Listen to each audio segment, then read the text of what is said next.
कल मंडे है और मैं कल सबके एपिसोड यूट्यूब पे डालूँगा। आपको इसमें बाकी इन्फॉर्मेशन मैं दे दूँगा कैसे क्या करना है। कल ज्वाइन कर लो। आप मेरे ऐप को डाउनलोड कर लो प्ले स्टोर से। सागा सीरीज़ ऐप है, SAGASERIESE स्पेलिंग है, ठीक है। वहाँ से डाउनलोड करने के बाद आप एप्लीकेशन को डाउनलोड करके रखो। बाकी मैं बता दूँगा कहाँ पर कहाँ से कैसे अपलोडिंग है। सारे सीरीज़ के एपिसोड वहीं पर आपको देखने को मिला करेंगे और यूट्यूब पे भी आते रहेंगे। यूट्यूब पे जैसे मैं डालता हूँ वैसे ही आएंगे, बट वहाँ पर आपको without missing back to back uploading होती रहेंगी। दो दो तीन तीन एपिसोड में डालता रहूँगा। नया ऐप है इसलिए बाकी सीरीज़ के भी एपिसोड आपको नई नई मिल जाएगी। Series married to dragon princess मिल जाएगी और दो सीरीज़ और नई वो मिल जाएंगी। Tiger dragon clan, 5 horn red leopard clan, grey dragon crocodile clan और कई अन्य बड़े daemon clans.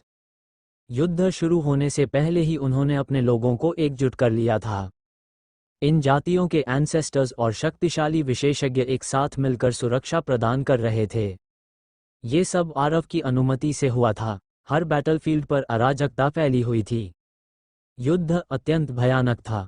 Daemon realm, daemon emperor का शरीर डेमोनिक ब्लड से ढका हुआ था। वो अकेले ही बाहरी विच गॉड क्लैन के दो मॉन्स्ट्रस जीनियसेस से लड़ रहा था।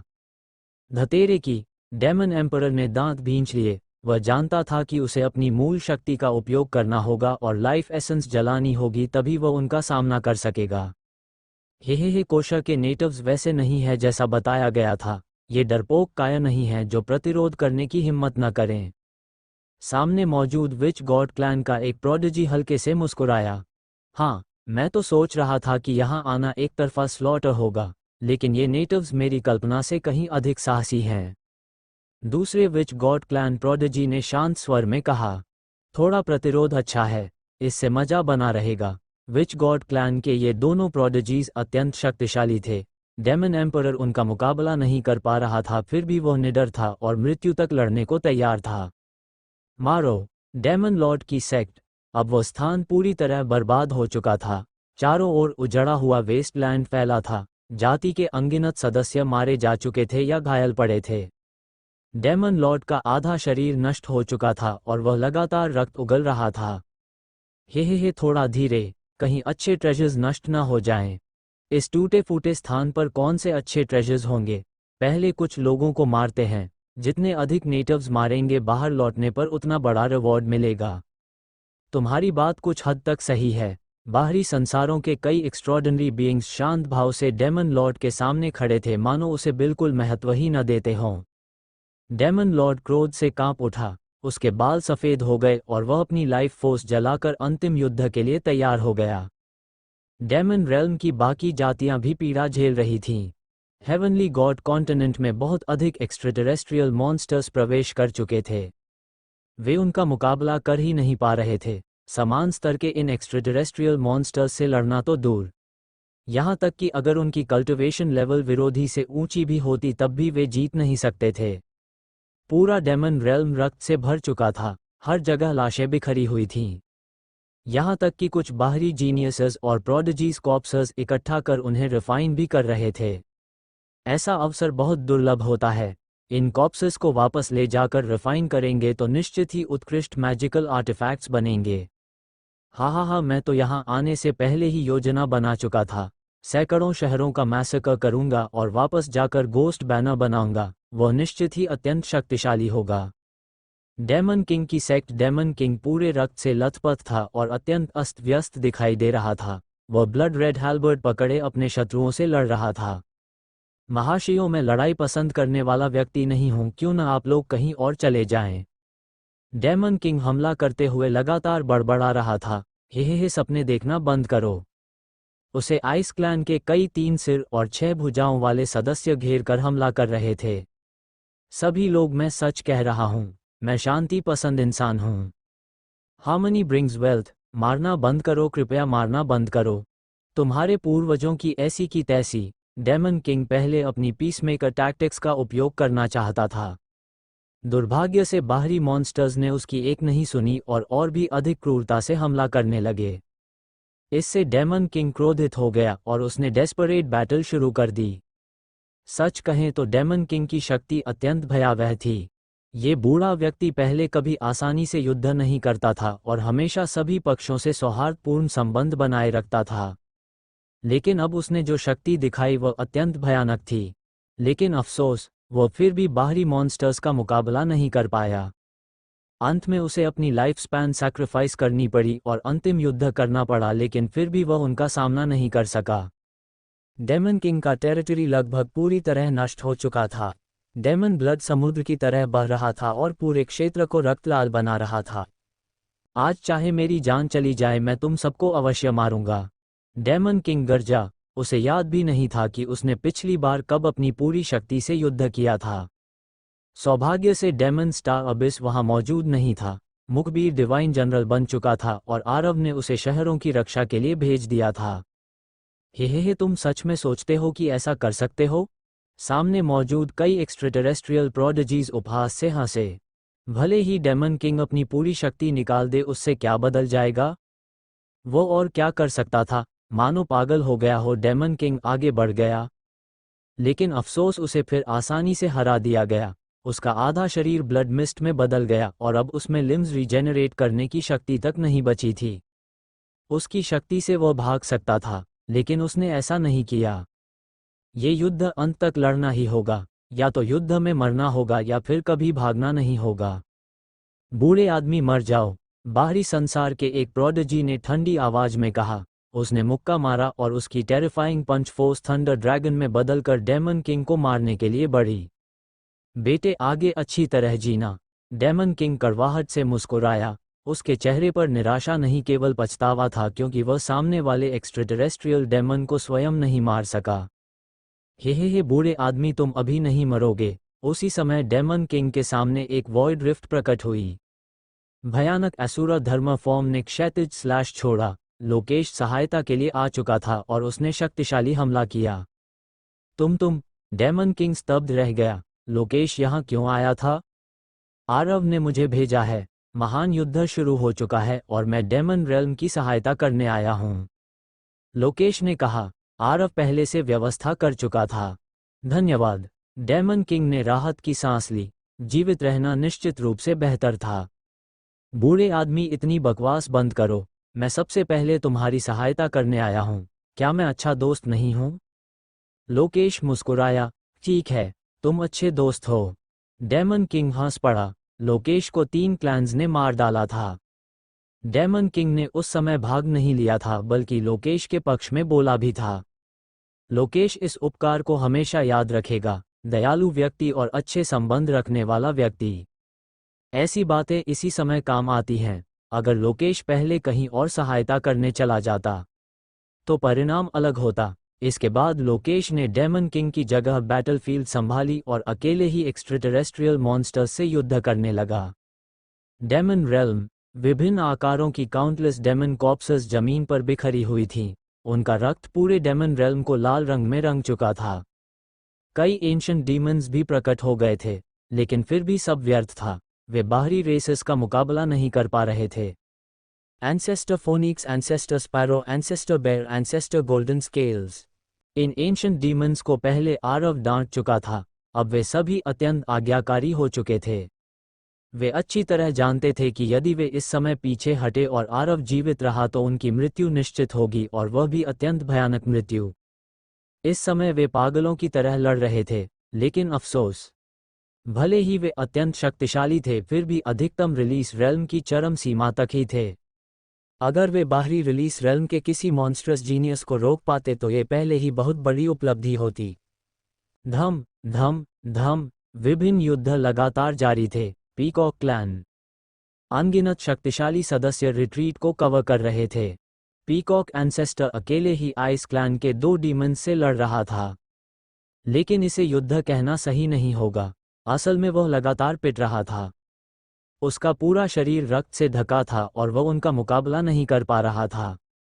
इसके अलावा कई एक्स्ट्राटेरेस्ट्रियल बीइंग्स एक तरफ खड़े होकर तमाशा देख रहे थे और हमला भी नहीं कर रहे थे।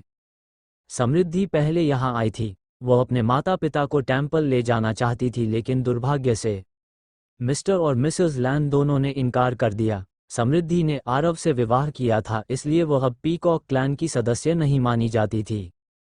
लेकिन फिर भी उन्होंने यही निर्णय लिया, वे पीकॉक क्लैन के साथ जिएंगे और उसी के साथ महान आपदा का सामना करेंगे। मारो, पीकॉक एंसेस्टर गरजा, और फिर उसे दोबारा पीटा गया। बूढ़े आदमी, तुम सच में मृत्यु से नहीं डरते?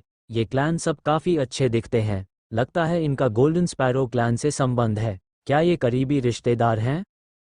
हे, किसे फर्क पड़ता है? स्लेव रेल्म के जीव तो हमारे पाले हुए बंदी हैं, सुअर और कुत्तों जैसे, चाहे गोल्डन स्पैरो क्लैन के रिश्तेदार ही क्यों ना हों। यह सही है, ऐसा कहकर वे एक्स्ट्राटेरेस्ट्रियल मॉन्स्टर्स हमला जारी रखते रहे। लेकिन फिलहाल वे पीकॉक एंसेस्टर को मारना नहीं चाहते थे, वे उसे टॉर्चर कर रहे थे। उनके लिए वर्तमान पीकॉक एंसेस्टर केवल पिंजरे में बंद पक्षी था, जब चाहे उसे आसानी से मार सकते थे। वे खेलना चाहते थे, वे इस क्रूअल्टी का आनंद लेना चाहते थे। पीकॉक एंसेस्टर को टॉर्चर करने वालों में विच गॉड क्लैन की एक स्त्री भी थी। वो अत्यंत सुंदर थी, उसकी नोज ब्रिज ऊंची थी और उसके पास रिलीज कैलमिटी रेल्म के 8वें स्तर की शक्ति थी। लेकिन पीकॉक एंसेस्टर को टॉर्चर करने में वह बेहद निर्दयी थी। हा, बूढ़े पक्षी, क्यों न तुम मेरे सामने समर्पण कर दो, शायद मैं तुम्हारी जान छोड़ दूं, क्या कहते हो? विच गॉड क्लैन की वह सुंदर स्त्री उपहास से हंसी। थू, सपने देखती रहो। पीकॉक एंसेस्टर ने दांत भींचकर कहा, हे, ऐसा है क्या? उस सुंदर स्त्री ने ठंडी हंसी हंसी। उसने अपने दाहिने हाथ में कई टेरिफाइंग ब्लैक स्फीयर्स बनाए और उन्हें फेंक दिया। हर ब्लैक स्फीयर देखने में साधारण था, लेकिन छूते ही वो भयावह ऊर्जा छोड़ता था। विच गॉड क्लैन की उस स्त्री ने ब्लैक स्फीयर्स से पीकॉक एंसेस्टर पर हमला नहीं किया, उसने उन्हें नीचे पीकॉक क्लैन के टेरिटरी में फेंका। धम धम, एक ही क्षण में पीकॉक क्लैन में भयानक विस्फोट हुए। काउंटलेस क्लैन्समैन दुखद रूप से मारे गए, कई लोगों के पूरे शव तक नहीं बचे। ये रिलीज फ्रॉम कैलमिटी रेल्म की तकनीक थी। पीकॉक क्लैन के लोग प्राइमोर्डियल स्पिरिट बचाकर भागना भी चाहते तो नहीं बच सकते थे। तुम पीकॉक एंसेस्टर क्रोध से कांप उठा। वह अभी जीवित था और ये लोग उसके सामने ही उसकी जाति का नरसंहार कर रहे थे। हे, मेरे सामने समर्पण कर दो, शायद मैं दया दिखाऊं। विच गॉड क्लैन की वह सुंदर स्त्री उपहास से बोली, तुम सपना देख रही हो। उस सुंदर स्त्री ने फिर कैजुअली कुछ और ब्लैक बॉल्स फेंक दिए। धतेरे की, पीकॉक एंसेस्टर ने दांत भींच लिए और उन्हें रोकने के लिए आगे बढ़ गया। धम धम, उसने ब्लैक बॉल्स की शक्ति सह ली। उसकी ऑर्डर और भी कमजोर हो गई, लेकिन कम से कम उसने उन्हें रोक लिया। ओ बुरा नहीं, वह सुंदर स्त्री शांत मुस्कुराई और इस बार उसने दर्जनों ब्लैक स्फीयर्स इकट्ठे कर फेंक दिए। वो पीकॉक एंसेस्टर को टॉर्चर करके मारना चाहती थी। पीकॉक एंसेस्टर ने अपनी लाइफ स्पैन सैक्रिफाइस कर दी, वो अपनी जान देकर भी इन सभी ब्लैक ऑब्स को रोकना चाहता था। धम धम, एक के बाद एक ब्लैक स्फीयर्स फटते गए और टेरिफाइंग शॉक वेव्स फैलती गईं। उस स्त्री के पास रिलीज कैलमिटी रेल्म के 8वें स्तर की शक्ति थी, लेकिन उसके हमलों की वास्तविक शक्ति उससे कहीं अधिक थी।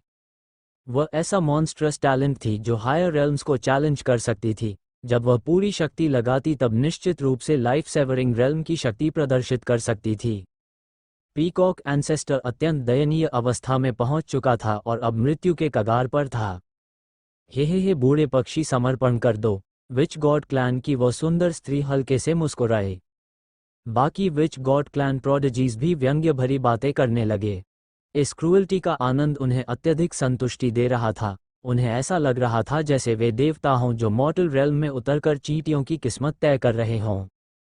मैं समर्पण नहीं करूंगा। भले ही पीकॉक एंसेस्टर मृत्यु के कगार पर था, फिर भी उसने दांत भींचकर मृत्यु तक लड़ने की कसम खाए। हे, तो फिर मर जाओ। विच गॉड क्लैन की वह सुंदर स्त्री अब धैर्य खो चुकी थी। उसने पीकॉक एंसेस्टर को मारने का निर्णय ले लिया। पीकॉक एंसेस्टर ने निराशा में आंखें बंद कर लीं, वह इसे स्वीकार नहीं कर पा रहा था। क्या पीकॉक क्लैन सच में नष्ट होने वाला था? हे, मैं भी इसे स्वीकार नहीं करता। उसी समय दूर से एक ब्लॉन्ड यूथ उड़ता हुआ आया। विच गॉड क्लैन के ये कुछ प्रोडिजी स्तब्ध रह गए। उस सुंदर विच गॉड स्त्री के चेहरे की मुस्कान जम गई। उसके बाद वे सभी एक साथ जोर से हंस पड़े। हा, ये क्या चीज़ है? मैंने सोचा था कोई शक्तिशाली दुश्मन आया है, लेकिन निकला क्या ट्रिब्यूलेशन रेल्म के 3रे स्तर की एक चींटी। इसके बोन एज को देखकर लगता है ज़्यादा बुरा नहीं है, लेकिन मॉन्स्टर बुरा नहीं है, इसमें थोड़ी हिम्मत भी है। विच गॉड क्लैन के ये डेमोनिक बीइंग्स उपहास और मजाक उड़ाने लगे। यहाँ तक कि पीकॉक एंसेस्टर भी स्तब्ध रह गया, क्योंकि जो व्यक्ति आया था वह गोल्ड डिवावरिंग बीस्ट था, यानी शेरा। लेकिन उसे यह मजाकिया नहीं लगा, इसके विपरीत वो अत्यंत उत्साहित हो गया।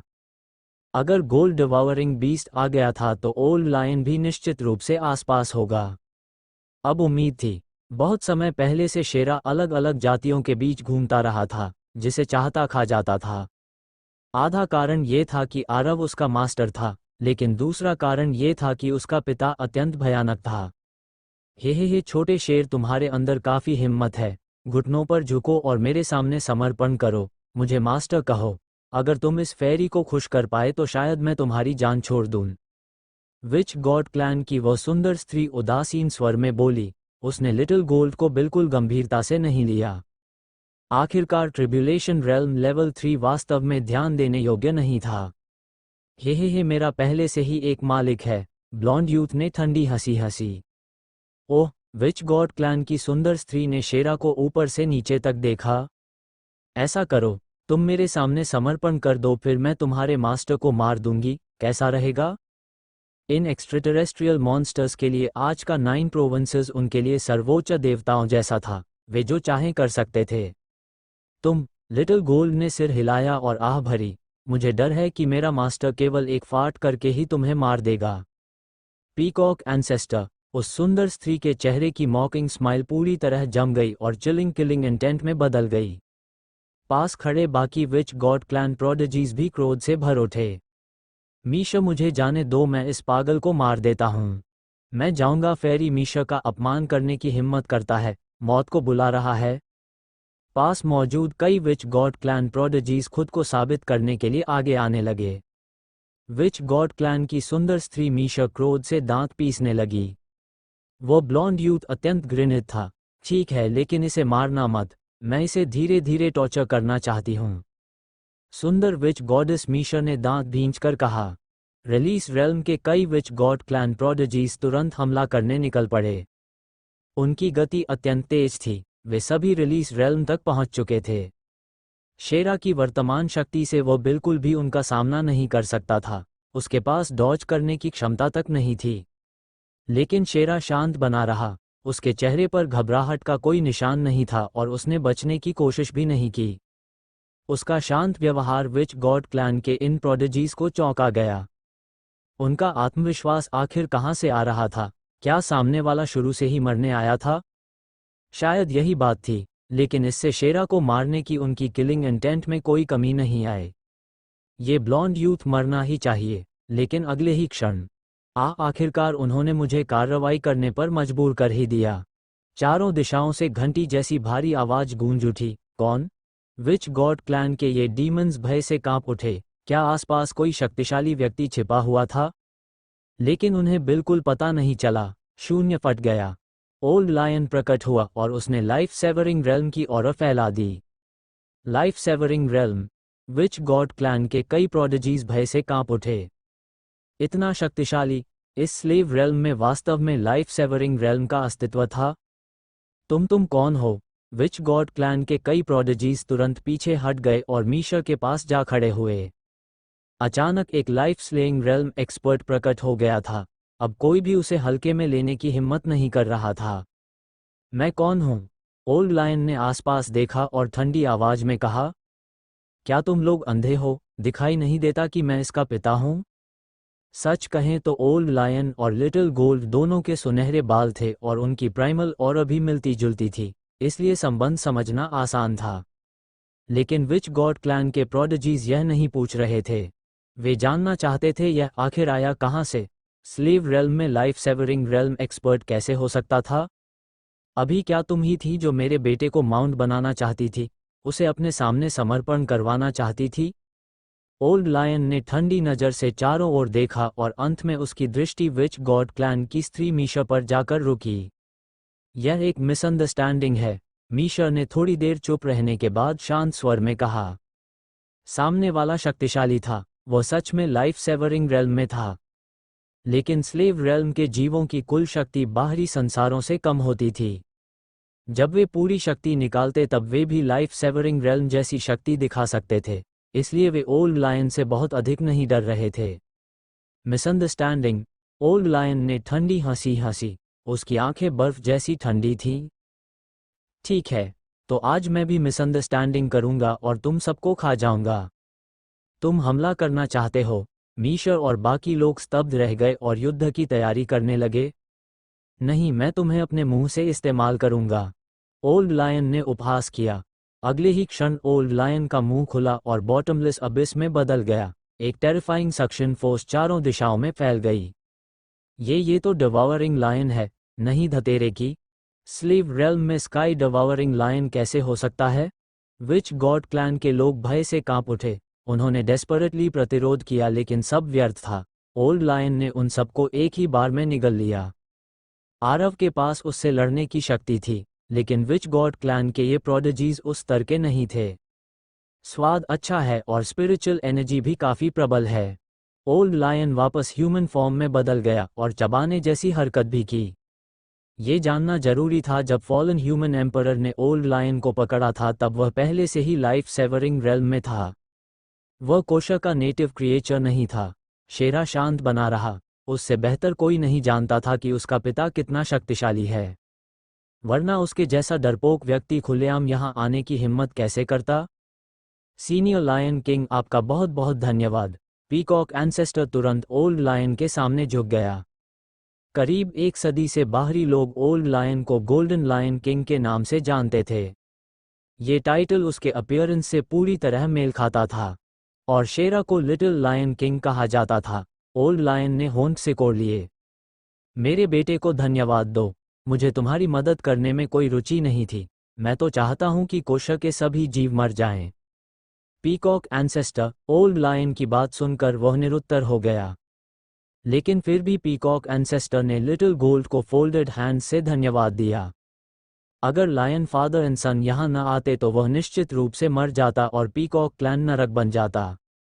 कोई बात नहीं, तन्वी ने पहले ही मुझसे ऐसा करने को कहा था। शेरा मुस्कुराया, फिर उसने ओल्ड लायन की ओर देखा। पिताजी, मुझे किसी और जगह भेजिए। तुम ओल्ड लायन असहाय हो गया। वह गोल्ड डिवॉवरिंग बीस्ट को लेकर वॉइड चीरता हुआ वहां से चला गया। हालांकि वह कहता था कि वह चाहता है कोशा नष्ट हो जाए, लेकिन इन 100 वर्षों में उसने कोशा में बहुत अच्छा समय बिताया था। उसका जीवन अत्यंत आरामदायक रहा था, और उसका बेटा मदद करने पर अड़ा हुआ था। वह कर भी क्या सकता था? ओल्ड लायन और लिटिल गोल्ड के जाने के बाद पीकॉक एंसेस्टर ने कड़वाहट से मुस्कुराया। वह छोटी लड़की तन्वी पीकॉक क्लैन में पली बड़ी थी। यह उसकी मैटरनल क्लैन थी। स्वाभाविक रूप से उसके मन में चिंता थी, और शेरा उसके सबसे करीब था। उसने तन्वी को बड़ा होते देखा था, इसलिए शेरा सबसे पहले सहायता करने आया। डेमन रेल्म में लिटिल गोल्ड और ओल्ड लायन के पहुंचने के बाद बैटलफील्ड की स्थिति अभी भी प्रतिकूल थी, लेकिन अब कम से कम स्टेलमेट बनाए रखना संभव हो गया था।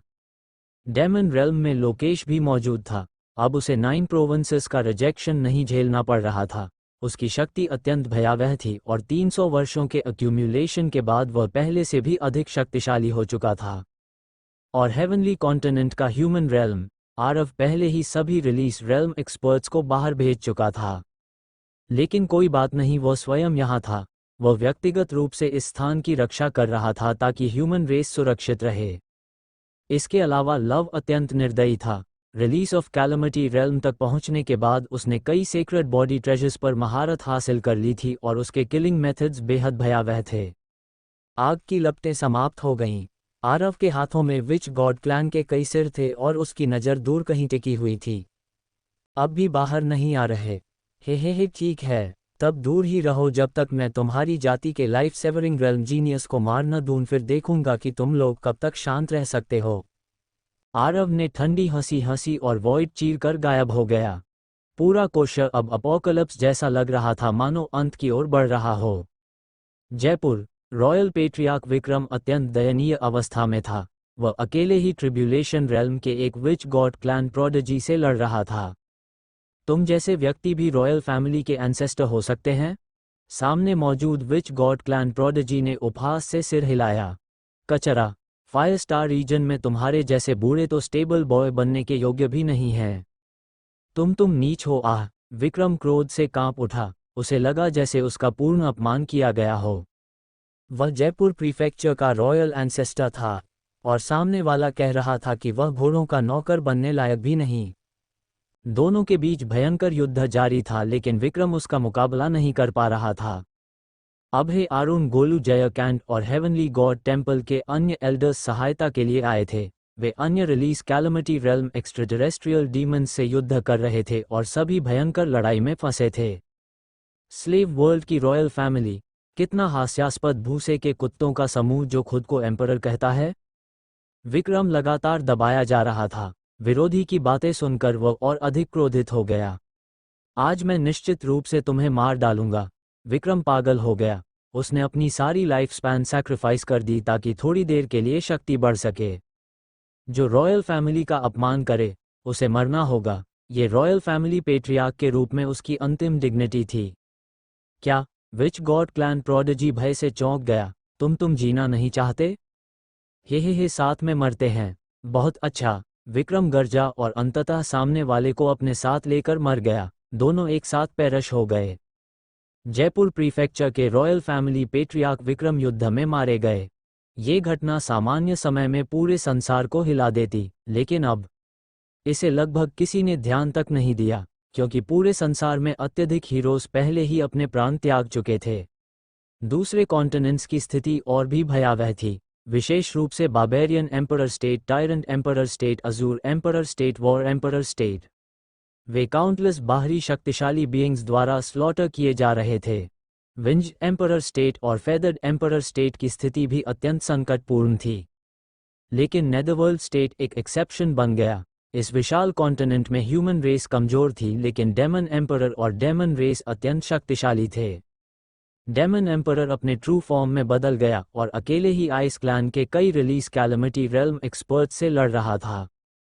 डेमन लीडर्स में भी कई लोग लगातार बलिदान दे रहे थे, लेकिन कोई पीछे नहीं हट रहा था। यदि उन्हें युद्ध में मरना भी पड़े तो वे बाहरी शक्तिशाली बीइंग्स को अपने साथ लेकर मरना चाहते थे। मानव काया हमारे द्वारा गुलाम बनाए जाने योग्य हैं। एक डेमन लीडर ने मौकरी की और फिर सेल्फ डिस्ट्रक्ट कर गया।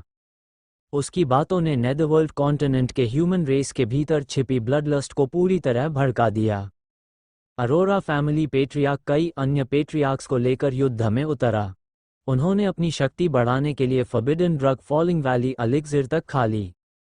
मृत्यु के सामने फॉलिंग वैली लिक्विड के साइड इफेक्ट्स की आखिर क्या अहमियत थी? आरव ने पहले लोकेश से निजी बातचीत की थी, तभी उसे लोकेश के कई रहस्य भी पता चले। लोकेश हमेशा से बाहरी संसार की शक्तियों का विरोध करना चाहता था। उसे एक बार फॉरबिडन एरिया में संयोग से एक इनहेरिटेंस मिला था। उसमें विभिन्न लॉस्ट मैजिक एरेज दर्ज थे। उसी समय से लोकेश ने फॉर्मेशंस के क्षेत्र में शोध शुरू किया। जब वह रिलीज फ्रॉम कैलमिटी रेल्म तक पहुंचा तब धर्मराज ने उसे ढूंढा और 10,000 ईयर ग्रेट कैलमिटी का सच बताया। तभी लोकेश समझ गया कि सामान्य तरीकों से इस कैलमिटी को पार करना असंभव है। इसलिए उसने विभिन्न फॉरबिडन टेक्निक्स पर प्रयोग शुरू कर दिए। वह कोशा की वर्ल्ड सप्रेशन को तोड़ना चाहता था और अपने तरीके से शैकल्स को चूर करना चाहता था। केवल इसी तरह कोशा के लिए भविष्य की एक किरण मिल सकती थी। उसने ह्यूमन, डेमन और मॉन्स्टर रेसेस के बड़ी संख्या में लोगों को गोस्ट वैली में लाकर रखा और नियमित रूप से वॉलंटियर्स चुनकर रिसर्च की। आखिरकार forbidden drug falling valley liquid विकसित कर ली गई। ओरिजिन से क्लोन्स बनाने की विधि भी लोकेश ने इसी उद्देश्य से विकसित की थी, ताकि 9 प्रोविंसेस की शैकल्स को तोड़कर लाइफ सेवरिंग रेल्म तक पहुंचा जा सके। वह इन्फमी सहने को तैयार था, लेकिन वह कोशा के लिए जीवित रहने का रास्ता ढूंढने पर अड़ा हुआ था। अफसोस डेमन और मॉन्स्टर रेसेस के एंशिएंट बीइंग्स ने उसकी सोच का अंदाजा लगा लिया था, इसलिए उन्होंने हस्तक्षेप किया। जीवित रहना वही उनका चुनाव था। लोकेश का घमंड अंततः उसे फॉरबिडन एरिया में छिपने पर मजबूर कर गया और काउंटलेस वर्षों तक उसने 9 प्रोविंसेस में कदम नहीं रखा। आज ग्रेट कैलमिटी आ चुकी थी। अनगिनत पावरफुल वॉरियर्स जो मरने तक लड़ने को तैयार थे, फॉलिंग वैली लिक्विड पीकर पागलपन में डूब गए। भले ही मरना पड़े, वे किसी को अपने साथ घसीट कर ले जाने वाले थे। Heavenly god land demon realm. गुस्सैल स्पैरो एंसेस्टर की आंखों में टेरिफाइंग फाइटिंग स्पिरिट जल रही थी। उसके सामने आइस क्लैन का रिलीज रेल्म 9th लेवल का एक आदमी खड़ा था। बूढ़े आदमी, तुम्हारी ब्लड लाइन काफ़ी अच्छी है, फायर अट्रीब्यूट पावर बहुत प्रबल है, तुम्हारे ब्लड से मैजिकल आर्टिफैक्ट्स बनाना बुरा नहीं होगा। आइस क्लैन के उस युवक ने ब्लड थर्स्टी स्माइल दिखाए। हे हा, काउंटलेस वर्षों तक मैं कावर्ड बना रहा। दूसरे बूढ़े लोग कैलमिटी आने पर छिपकर कुछ दुश्मन मारने की हिम्मत करते थे, लेकिन मैं कभी सामने आने की हिम्मत नहीं कर पाया। तुम बाहरी संसार के छोटे बीस्ट जानते हो क्यों? स्पैरो एंसेस्टर पागलों की तरह हंसा। उसके अंदर ancient fire Phoenix blood line का एक हिस्सा था, इसलिए इतने वर्षों तक उसे स्पैरो एंसेस्टर कहा जाता था। तुमने मेरा अपमान करने की हिम्मत की, मौत को बुला रहे हो? सामने वाला आइस क्लैन प्रोडिजी क्रोध से गरजा। सच बताऊं, मुझे डर था कि अगर मैं तुम्हारे एक्स्ट्राटेरेस्ट्रियल बीस्ट्स के ब्लड से रंग गया तो खुद को रोक नहीं पाऊंगा। हा। स्पैरो एंसेस्टर पागलों की तरह हंसा। उसका शरीर आग में जल उठा और उसके पीछे फायर फीनिक्स का विशाल फैंटम असाधारण ब्रिलियंस बिखेरने लगा। फिर उसने फॉलिंग वैली लिक्विड निकाली, एक ही घूंट में पी ली और उसकी ऑरा एक बार फिर भड़क उठी। लोकेश की क्रिएशंस बुरी नहीं हैं। ब्लडशॉट आइस के साथ स्पैरो एंसेस्टर आइस क्लैन के मॉन्स्ट्रस प्रोडिजी की ओर टूट पड़ा। आज मैं अपने एंसेस्टर्स के नाम की शपथ लेता हूँ। अगर मैं तुम्हें बाहरी संसार के इस छोटे बीस्ट को नहीं मार पाया तो मेरी सोल सबसे गहरे हेल में दफन हो जाए और कभी रियनकारनेट न हो। स्पैरो एंसेस्टर ने अपनी जान दांव पर लगा दी। आखिरकार उसने एग्जॉस्शन से मरने से पहले ट्रांसेंडिंग कैलमिटी रेल्म के 3 एक्स्ट्राटेरेस्ट्रियल प्रोडिजीज को स्लॉटर कर दिया। निक तन्मे जसी लावजू और सैनम्यू लावजू जैसे एंशंट डीमंस ने दूर से एनर्जी फ्लक्चुएशंस महसूस किए। स्पैरो एंसेस्टर की ऑरा चमकने के बाद बुझ चुकी थी। बूढ़े आदमी, अगर तुम मौत से नहीं डरते तो मैं क्यों डरूं? निक ने टर्बर्ड एयर की एक लंबी सांस छोड़ी और सामने लड़ रहे रिलीज रेल्म एक्स्ट्राटेरेस्ट्रियल डेमन की ओर ठंडी नजरों से देखा। वो प्रोडिजी ना तो आइस क्लैन से था और ना ही विच गॉड क्लैन से, बल्कि वह ऐसी रेस से था जिसके बारे में उन्होंने पहले कभी नहीं सुना था, वैम्पायर्स। उन्हीं रेसर्स में से एक जिसने 70,000 साल पहले कोशा को नष्ट करने वाले युद्ध में योगदान दिया था। ओल्ड बे, तुम्हारी फर काफ़ी अच्छी है, मुझे पसंद आई। क्यों ना अपनी खाल मुझे दे दो और मैं तुम्हारी जान छोड़ दूं? सामने वाले वैम्पायर प्रोडिजी ने स्नीयर किया। उसके क्रिम्जन हेयर थे, क्रिम्जन प्यूपल्स थे, क्रिम्जन स्किन थी, यहाँ तक कि उसके नेल्स और टीथ भी ब्लड रेड थे। हे, ठीक है, मैं अपनी खाल तुम्हें दे दूंगा, लेकिन बदले में तुम्हें भी कुछ देना होगा। ओह, वैम्पायर प्रोडिजी रुचि लेकर बोला, क्या चाहिए तुम्हें? मुझे चाहिए तुम्हारी जान, निक ने फरोशियसली कहा। अगले ही क्षण उसने भी फॉलिंग वैली लिक्विड निकाल कर पी ली। वह पागल हो गया और उसकी ऑरा बहुत बढ़ गई। बेयर एंसेस्टर का शरीर विशाल हो गया, उसकी मसल्स पागलों की तरह फूल उठी और वह फिर से वैम्पायर प्रोडिजी पर टूट पड़ा। इसी तरह डेमन रेल्म के बाकी बैटलफील्ड्स पर भी। गोल्डन स्केल एंसेस्टर भी पागल हो उठा। अगर आज मुझे पेरिश भी होना पड़े तो भी मैं तुम्हें मार डालूंगा, बाहरी संसार के छोटे बीस्ट। ओल्ड सेंटिपीड, तुम सोचते हो तुम मुझे हरा सकते हो? आइस क्लैन का शक्तिशाली आदमी स्नेयर करते हुए बोला। आज मैं तुम्हें सप्रेस करूंगा और फिर तुम्हारा सेंटिपीड गॉल निकालूंगा। मारो। गोल्डन स्केल एंसेस्टर पागलों की तरह लड़ पड़ा। एंसेस्टर शानमू और एंसेस्टर फोनिक्स का भी यही हाल था। वे अपने अपने बैटलफील्ड्स पर जान देकर लड़ रहे थे। दसियों हजार वर्षों की रिप्रेशन और साइलेंस, हर बार जब वे माउंटेन्स और रिवर्स को दहते और लैंड्स को रूइंस में बदलते देखते, वे भीतर से अनईजी और ट्रबल्ड महसूस करते थे। लेकिन पहले कोशा के पास कोई मौका नहीं था। अब ऐसा लग रहा था मानो मौका मिल गया हो, क्योंकि अब 9 प्रोविंसेस के पास ह्यूमन एम्परर था। आरव, आज मैं अपनी जान तुम्हारे लिए दूंगा। उम्मीद है तुम 9 प्रोविंसेस की फ्यूचर जनरेशंस के लिए सर्वाइवल का रास्ता बना पाओगे। मृत्यु से पहले निक क्रोध से गरजा। फिर वह सामने वाले वैम्पायर डेमन के साथ पेरिश हो गया। एक और एंशंट डेमन युद्ध में गिर गया। हालांकि ओल्ड लायन डेमन रेल्म में था, लेकिन वह 2 जगहों पर एक साथ नहीं हो सकता था। और सबसे बड़ी बात, बहुत अधिक एक्स्ट्रॉर्डिनरी बीइंग्स बाहर से आ चुके थे, विशेष रूप से कुछ पावरफुल प्रोडिजीज। वे शुरुआत में खुद हाथ तक नहीं लगा रहे थे। कुछ तो अभी भी ऑब्जर्व कर रहे थे और देखना चाहते थे कि कोशा के लोग आखिर प्रतिरोध कैसे करेंगे। उनके लिए ये सीक्रेट रेल्म एक ट्रायल था, यंग प्रोडिजीज के लिए ब्लड बैप्टिज्म।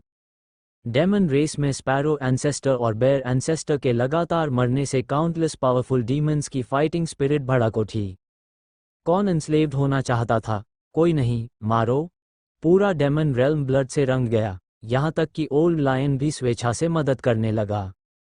अब उसके बेटे को याद दिलाने की जरूरत नहीं रही, लेकिन अंदर से वह हेल्पलेस महसूस कर रहा था। अगर संभव होता तो वह वास्तव में लड़ना नहीं चाहता, क्योंकि वह बहुत अच्छी तरह जानता था जो अभी मारे जा रहे थे वे केवल स्मॉल फ्राई थे। अंधेरे में छिपे हुए और भी टेरिफाइंग एक्स्ट्राटेरेस्ट्रियल बीइंग्स मौजूद थे। कम से कम ओल्ड लायन को साफ महसूस हो रहा था कि कई life severing realm extraterrestrial prodigies उसे ऑब्जर्व कर रहे थे। फ्रॉस्ट सिटी, नाइन हेवंस के ऊपर, बुरा नहीं, ये स्लेव वर्ल्ड रिकॉर्ड से अलग है। विच गॉड क्लैन का एक आदमी चकल करते हुए बोला। वह हैंडसम था, उसकी गोल्डन आर्मर डिवाइन लाइट बिखेर रही थी और उसकी पीठ पर एक लंबा स्पेयर था। उसकी ऑरा टेरिफाइंग थी। वह life slaying realm 9th level का मॉन्स्ट्रस जीनियस था। वो विच गॉड क्लैन के असली मॉन्स्टर्स में से एक था जो 9 प्रोविंसेस में उतरे थे। प्रकाश, क्या हुआ, डर गए?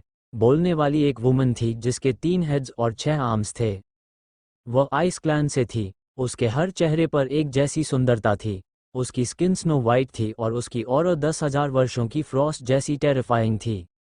वह भी life severing realm 9th level की प्रोडिजी थी। आइस क्लैन की ट्रू जीनियस। रुचिका, तुम्हें लगता है मैं डरता हूँ? नागेश स्नेह करते हुए बोला। हा, क्यों ना हम एक बेट लगाएं? उनके पास खड़ा आइस क्लैन का एक और लाइफ स्लेइंग रेल्म प्रोडिजी फेंट स्माइल के साथ बोला। रिचर्ड, किस बात पर बेट लगानी है? रुचिका मुस्कुराई। रिचर्ड लंबा और बेहद शक्तिशाली था। उसके शरीर की हर मसल बाउंडलेस स्ट्रेंथ से भरी थी। वह गैलेक्सी क्लैन का life slaying realm 8th level peak prodigy था। वहां उस लायन को देखा। क्यों ना हम प्रतियोगिता करें कि कौन उसे मारता है? रिचर्ड जोर से हंसा। तीनों के अलावा वहां और भी 1 दर्जन से अधिक life slaying realm extraterrestrial prodigies थे। डिवॉरिंग लायन को मारना वेस्ट होगा। ऐसी क्रीचर्स विशाल स्टारफील्ड में भी दुर्लभ हैं, और उसके साथ एक लिटिल लायन भी है। क्यों ना दोनों को कैप्चर करके स्लेव रेल्म से बाहर ले जाकर पाला जाए? नागेश ने प्रस्ताव रखा। जो भी उस ओल्ड लायन को सप्रेस करेगा, बाकी लोग विनर को 10,000 ओरिजिन स्टोन्स देंगे। कैसा रहेगा? अच्छा विचार है, मैं मानता हूँ। रिचर्ड मुस्कुराया। मैं भी सहमत हूँ, रुचिका ने सॉफ्टली कहा। मुझे भी अच्छा लग रहा है। सहमत। बाकी लाइफ सेवरिंग रेल्म प्रोडिजीज ने भी तुरंत हामी भर दी।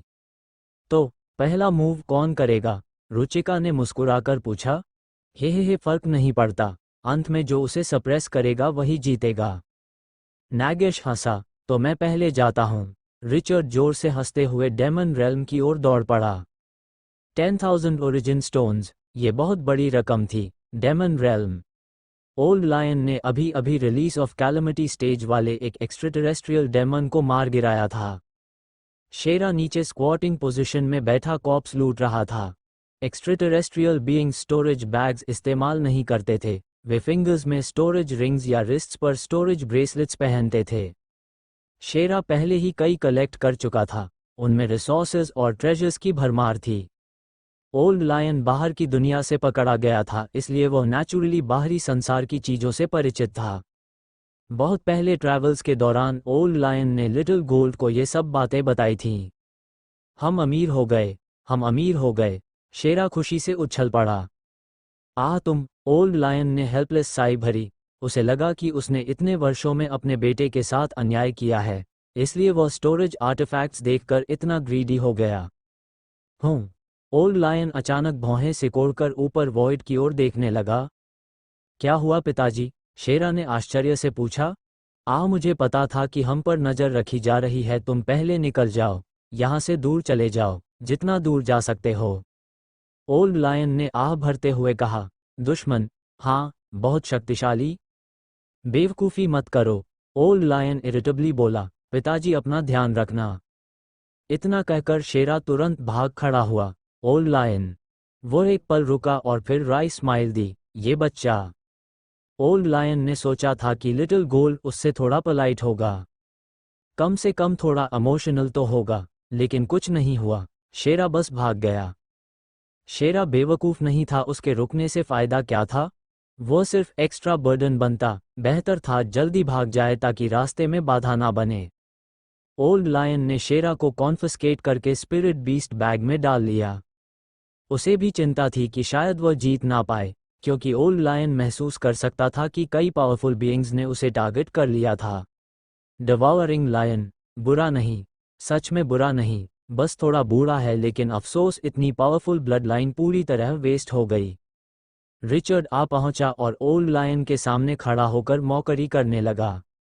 करीब 100,000 ईयर्स की बोन एज और केवल लाइफ सेवरिंग रेल्म। हे विच गॉड क्लैन के छोटे ब्रैड, तुम अपने ग्रैंडफादर से ऐसे बात करने की हिम्मत करते हो? क्या तुम्हें डर नहीं कि मैं तुम्हें निगल जाऊंगा? ओल्ड लायन की नॉस्ट्रल से गोल्डन लाइट निकलने लगी और उसकी मर्डरस इंटेंट बॉइलिंग करने लगी। अब यह उसका असली प्रतिद्वंद्वी था। तुम्हारा गुस्सा काफ़ी अच्छा है, बुरा नहीं, तुम्हें वश में करके माउंट बनाना शर्म की बात नहीं होगी।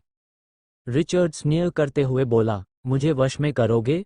ओल्ड लायन ने उपहास किया, पहले उतनी क्षमता तो दिखाओ। हे कोशिश करके देख लेना। रिचर्ड हंस पड़ा। इसी समय ओल्ड लायन ने उसे अनदेखा किया और वॉइड को चीरकर टेलीपोर्ट कर गया। वह भाग नहीं रहा था, बल्कि दूसरी जगह जाकर उस एक्स्ट्राटेरेस्ट्रियल डेमन को रोकने पहुंचा जो लिटिल गोल्ड की ओर बढ़ रहा था। क्या अपने बेटे को भागने का समय खरीदना चाहते हो? रुचिका स्नेह करते हुए बोली।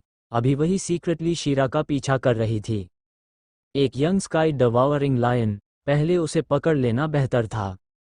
हे एक तरफ मेरे बेटे के चले जाने के बाद मैं पूरी ताकत से लड़ सकता हूँ। ओल्ड लायन स्नेह करते हुए बोला, सब बाहर आ जाओ, छिपना बंद करो। हे काफ़ी परसेप्टिव हो। अगले ही क्षण प्रकाश वॉइड से ओल्ड लायन के पीछे प्रकट हुआ। वह लगातार छिपा हुआ था और सही मौके पर ओल्ड लायन को फेटल ब्लो देने की योजना बना रहा था। खून छोटे छोटे ब्रैट्स का झुंड। जब तुम्हारा दादा दुनिया पर राज करता था तब तुम्हारे एंसेस्टर्स अभी दूध पी रहे थे। ओल्ड लायन स्नेह करते हुए बोला। उसके चेहरे पर फियर नाम की चीज़ नहीं थी, वह फाइटिंग स्पिरिट से भरा हुआ था। डिवॉरिंग लायन क्लैन बेहद शक्तिशाली था। वह बाहरी संसार में ही लाइफ सेवरिंग रेल्म तक पहुंच चुका था। हालांकि उसे 70,000 वर्षों तक इम्प्रिजन्ड और सील्ड रखा गया, लेकिन इन 70,000 वर्षों की एक्यूमुलेशन व्यर्थ नहीं गई थी। सिर्फ 9 प्रोविंसेस की वर्ल्ड प्रेशर उसे यहाँ ब्रेक थ्रू नहीं करने दे रही थी, वरना ओल्ड लायन बहुत पहले ही ब्रेक थ्रू कर चुका होता, returning to the void realm का पावरफुल बीइंग बन चुका होता। आओ, सब बाहर आ जाओ, बिल्कुल सही समय है, मैं खुद को दावत देना चाहता हूँ। ओल्ड लायन की फाइटिंग स्पिरिट आकाश तक उठ गई और लायन किंग की माइट फूट पड़ी। लेकिन एक व्यक्ति, 2 व्यक्ति, 3 व्यक्ति, आखिर में 10 से अधिक life severing realm extraterrestrial prodigies ने ओल्ड लायन को चारों ओर से घेर लिया। ओल्ड लायन पूरी तरह डम्फाउंडेड रह गया। इतने सारे? उसे लगा था केवल 5 या 6 होंगे। हे डर गए। क्यों ना मेरे अधीन आ जाओ और मेरे माउंट बन जाओ। रुचिका स्नेह करते हुए बोली जब उसने ओल्ड लायन के चेहरे को जमते देखा। बाकी एक्स्ट्राटेरेस्ट्रियल बीइंग्स भी मॉकिंग स्माइल्स दिखाने लगे। डर गया। ओल्ड लायन ने दोबारा कंपोजर पा लिया। मुझे डर है कि तुम लोग मेरे खाने के लिए भी काफ़ी नहीं होगे। आओ, मुझे देखने दो कि आजकल फायर स्टार रीजन के यंग प्रोडिजीज किस तरह के हैं। युद्ध। ओल्ड लायन चारों दिशाओं से आए एनिमीज के खिलाफ ब्लडी बैटल में कूद पड़ा। युद्ध इतना भयानक था कि हेवंस और अर्थ कोलैप्स होने लगे, वॉइड ट्विस्ट होने लगा और करोड़ों मील का क्षेत्र लिविंग हेल में बदल गया। Human territory. आरव का एक्सप्रेशन सोलम था जब उसने डेमन रेल्म की दिशा में देखा। अभी नहीं, उसने हल्के से सिर हिलाया। अगले ही क्षण वह फिर से वॉइड को चीरता हुआ ह्यूमन रेल्म के विभिन्न हिस्सों में प्रकट होने लगा और एक्स्ट्राटेरेस्ट्रियल मॉन्स्टर्स का स्लॉटर करने लगा। ये एक्स्ट्राटेरेस्ट्रियल प्रोडिजीज बहुत शक्तिशाली थे, लेकिन आरव के सामने वे बहुत कमजोर थे। हर बैटल में आरव कुछ ही ब्रेथ्स में कई रिलीज रेल्म एक्स्ट्राटेरेस्ट्रियल प्रोडिजीज को आसानी से मार डालता। लव पूरे शरीर पर ब्लड से लथपथ था। वह पहले ही रिलीज ऑफ कैलमिटी रेल्म के 19 एक्स्ट्राटेरेस्ट्रियल जीनियसेस को मार चुका था। उसकी ब्लड एनर्जी हेवंस तक उठ रही थी। उसके हाथ में विच गॉड क्लैन के एक मॉन्स्ट्रस जीनियस का सिर था। उसका एक्सप्रेशन आइसी कोल्ड था जब उसने धीरे से सिर घुमाकर उस मिस्टीरियस पावर हाउस की ओर देखा जो अभी अभी प्रकट हुआ था। हे इसका ब्लड एनर्जी समुद्र जैसी प्रबल है। केवल रिलीज रेल्म 3rd लेवल में इतना शक्तिशाली सचमुच मॉन्स्टर है। यह एक बूढ़ा आदमी था जिसकी स्किन डार्क थी और उसके पूरे सिर पर सिल्वर हेयर थे। वो विच गॉड क्लैन का सदस्य था, लेकिन वह यंगर जनरेशन का प्रोडिजी नहीं था। तुम कौन हो? लव ने कोल्डली पूछा। उसकी एक्सप्रेशन बेहद वेरी थी।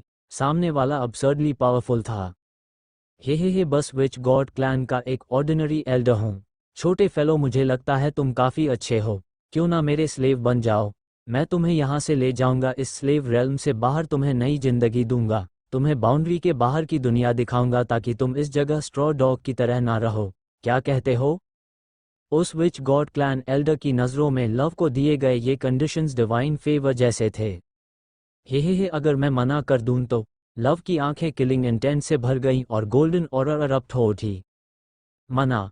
विच गॉड क्लैन एल्डर एक पल के लिए स्टन रह गया। उसे उम्मीद नहीं थी कि सामने वाला रिजेक्ट कर देगा।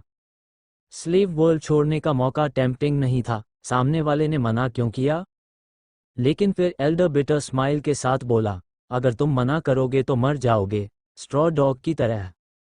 तुम कोशिश कर सकते हो, देखेंगे तुम मुझे मारते हो या मैं तुम्हें। लव का एक्सप्रेशन कोल्ड और स्टर्न था। उसकी ऑरा पूरी ताकत से एक्सप्लोड हो गई। उसके सामने वाला विच गॉड क्लैन एल्डर बहुत शक्तिशाली था, कम से कम उससे कहीं अधिक। हे तो फिर कोशिश करके देखो। बूढ़ा हंसा। वह महसूस कर सकता था कि लव की ब्लडलाइन अलग थी और अत्यंत शक्तिशाली थी, लेकिन वह पहचान नहीं पा रहा था कि वह कौन सी ब्लडलाइन है। इसलिए वह लव को बाउंड्री के बाहर ले जाकर जांच करना चाहता था। शायद ये कोई वैल्यूएबल ट्रेजर हो और इसकी एसेंस निकाली जा सके। लेकिन सामने वाले ने मना कर दिया तो उसे मारना ही होगा। विच गॉड क्लैन एल्डर की ऑरा लगातार ऊपर उठती गई और भय पैदा करने वाले स्तर तक पहुंच गई। मारो! लव सीधा उसकी ओर टूट पड़ा। उसका फिजिकल बॉडी गोल्डन लाइट से चमक रहा था। बेकार है, तुम मेरे मुकाबले नहीं हो। विच गॉड क्लैन एल्डर ने कैजुअली हाथ हिलाया। भयानक क्रिम्सन ग्लो प्रकट हुई और टॉर्नेडो जैसी शक्ति के साथ लव पर टूट पड़ी। क्या? लव शॉक्ड रह गया। सामने वाले का कैजुअल स्ट्राइक इतना शक्तिशाली कैसे हो सकता है? लव उस प्रहार से पीछे लड़खड़ा गया। ये बूढ़ा आदमी कल्पना से भी अधिक शक्तिशाली था। तुम लाइफ सेवरिंग रेल्म में नहीं हो। लव ग्रेटली अलार्म्ड हो गया। उसे कॉन्फिडेंस था कि वह life severing realm power house से भी लड़ सकता है, लेकिन सामने वाला बूढ़ा उससे कहीं ऊपर था। हे मैंने कब कहा कि मैं लाइफ सेवरिंग रेल्म में हूँ? Witch god clan elder faint smile के साथ बोला, मैं returning to the void realm में हूँ। Returning to the void realm? लव का एक्सप्रेशन ड्रास्टिकली बदल गया। Returning to the void realm, ये लाइफ सेवरिंग रेल्म से भी ऊपर का रेल्म था। यहाँ तक कि उसके पिता भी अभी केवल लाइफ स्लेइंग रेल्म में थे। क्या पहले यह नहीं कहा गया था कि कोश में प्रवेश करने वाले स्ट्रॉन्गेस्ट प्रोडिजीज केवल लाइफ स्लेइंग रेल्म तक ही हैं? तो फिर returning to the void realm कैसे मौजूद है? इस तरह लड़ाई कैसे होगी? इस तरह मुकाबला कैसे किया जा सकता है? हे निराश हो गए, डर गए। बच्चे, मैं तुम्हें एक मौका देता हूँ, मेरे अधीन आ जाओ। मैं अपना वादा निभाऊंगा। तुम न केवल जीवित रहोगे बल्कि मैं तुम्हें यहाँ से बाहर भी ले जाऊंगा। सपने देखते रहो, कोशर के वॉरियर्स कभी सरेंडर नहीं करेंगे, केवल मरेंगे। लव गरजा। उसकी ऑरा फिर से सर्ज हो उठी। उसकी आंखें ब्लड शॉट थीं, उनमें गोल्डन लाइट चमक रही थी और उसकी मसल्स रिगल कर रही थीं। वह ancient sacred body divine treasure की शक्ति अनलीश करने वाला था। इतना शक्तिशाली। लव से निकल रही ऑरा टेरिफाइंग थी, यहाँ तक कि विच गॉड क्लैन एल्डर भी एक पल के लिए स्टार्टल्ड हो गया। मारो! लव गर्जना करता हुआ इंडेस्ट्रक्टेबल डिवाइन स्वॉर्ड की तरह बूढ़े आदमी पर टूट पड़ा। बूढ़े ने भौहें सिकोड़ लीं। उसने हाथ लहराया और क्रिम्सन क्लाउड्स पूरे आकाश में फैल गए। लेकिन इस बार वही तरीका लव को रोक नहीं पाया। लव का एक्सप्रेशन फियर्स था। उसने एक पंच से क्रिम्सन क्लाउड्स को चूर कर दिया। उसका मोमेंटम अनस्टॉपेबल था। विच गॉड क्लैन एल्डर की प्यूपल्स कॉन्ट्रैक्ट हो गईं, केवल रिलीज रेल्म 3rd लेवल। फिर भी इतना शक्तिशाली। बैंग! हमला अत्यधिक स्पीड से आया और विच गॉड क्लैन एल्डर को डिफेंड करना पड़ा। उस एक पंच की शक्ति हेवन और अर्थ को हिला सकती थी। मारो। हालांकि उसका पंच एल्डर ने रोक लिया, लेकिन लव का अटैक अभी शुरू हुआ था। एंशिएंट सेक्रेड बॉडी, इसकी सबसे बड़ी ताकत फिजिकल पावर थी, विशेष रूप से क्लोज क्वार्टर्स कॉम्बैट में नंगे हाथों से डिवाइन वेपन्स को भी हिलाया जा सकता था। बैंग बूम बूम, जब दोनों भिड़े तो स्काई और अर्थ कोलैप्स होकर स्प्लिट होने लगे। लव के अटैक्स बेहद शक्तिशाली थे, वह किसी भी तरह ओल्ड लायन डिवावरिंग वुडाओ से कमजोर नहीं था। इतना शक्तिशाली रिलीज रेल्म थर्ड लेवल का कल्टिवेटर जो अभी पीक तक भी नहीं पहुंचा रिटर्निंग वॉइड रेल्म लेवल का अटैक अनलीश कर सकता है। दूसरी ओर विच गॉड क्लैन एल्डर अत्यंत अलार्म्ड था, यह अनबिलीवेबल था। स्लेव रेल्म कोशर में ऐसा अस्तित्व कैसे पैदा हो सकता है? वह विश्वास नहीं कर पा रहा था। लव लगभग 2 मेजर रेल्म्स लीप करके लड़ रहा था। ऐसे monstrous geniuses fire star domain में भी दुर्लभ थे और काउंटलेस डाउ सेक्ट्स उन्हें पाने के लिए लड़ पड़ती। बच्चे, मैं तुम्हें आखिरी मौका देता हूँ, मेरे अधीन आ जाओ, मैं तुम्हें डिसाइपल बनाऊंगा और पूरी मेहनत से नर्चर करूंगा ताकि तुम महान टैलेंट बन सको। विच गॉड क्लैन एल्डर फिर बोला। हे सपने देखते रहो। लव बिल्कुल अनमूव्ड था, उसकी फाइटिंग स्पिरिट हेवेंस को हिला रही थी। तो फिर मर जाओ। विच गॉड क्लैन एल्डर कोल्ड हो गया। उसने लव को मारने का निर्णय ले लिया। स्लेव वर्ल्ड का ये टेरिफाइंग मॉन्स्टर मरना ही चाहिए।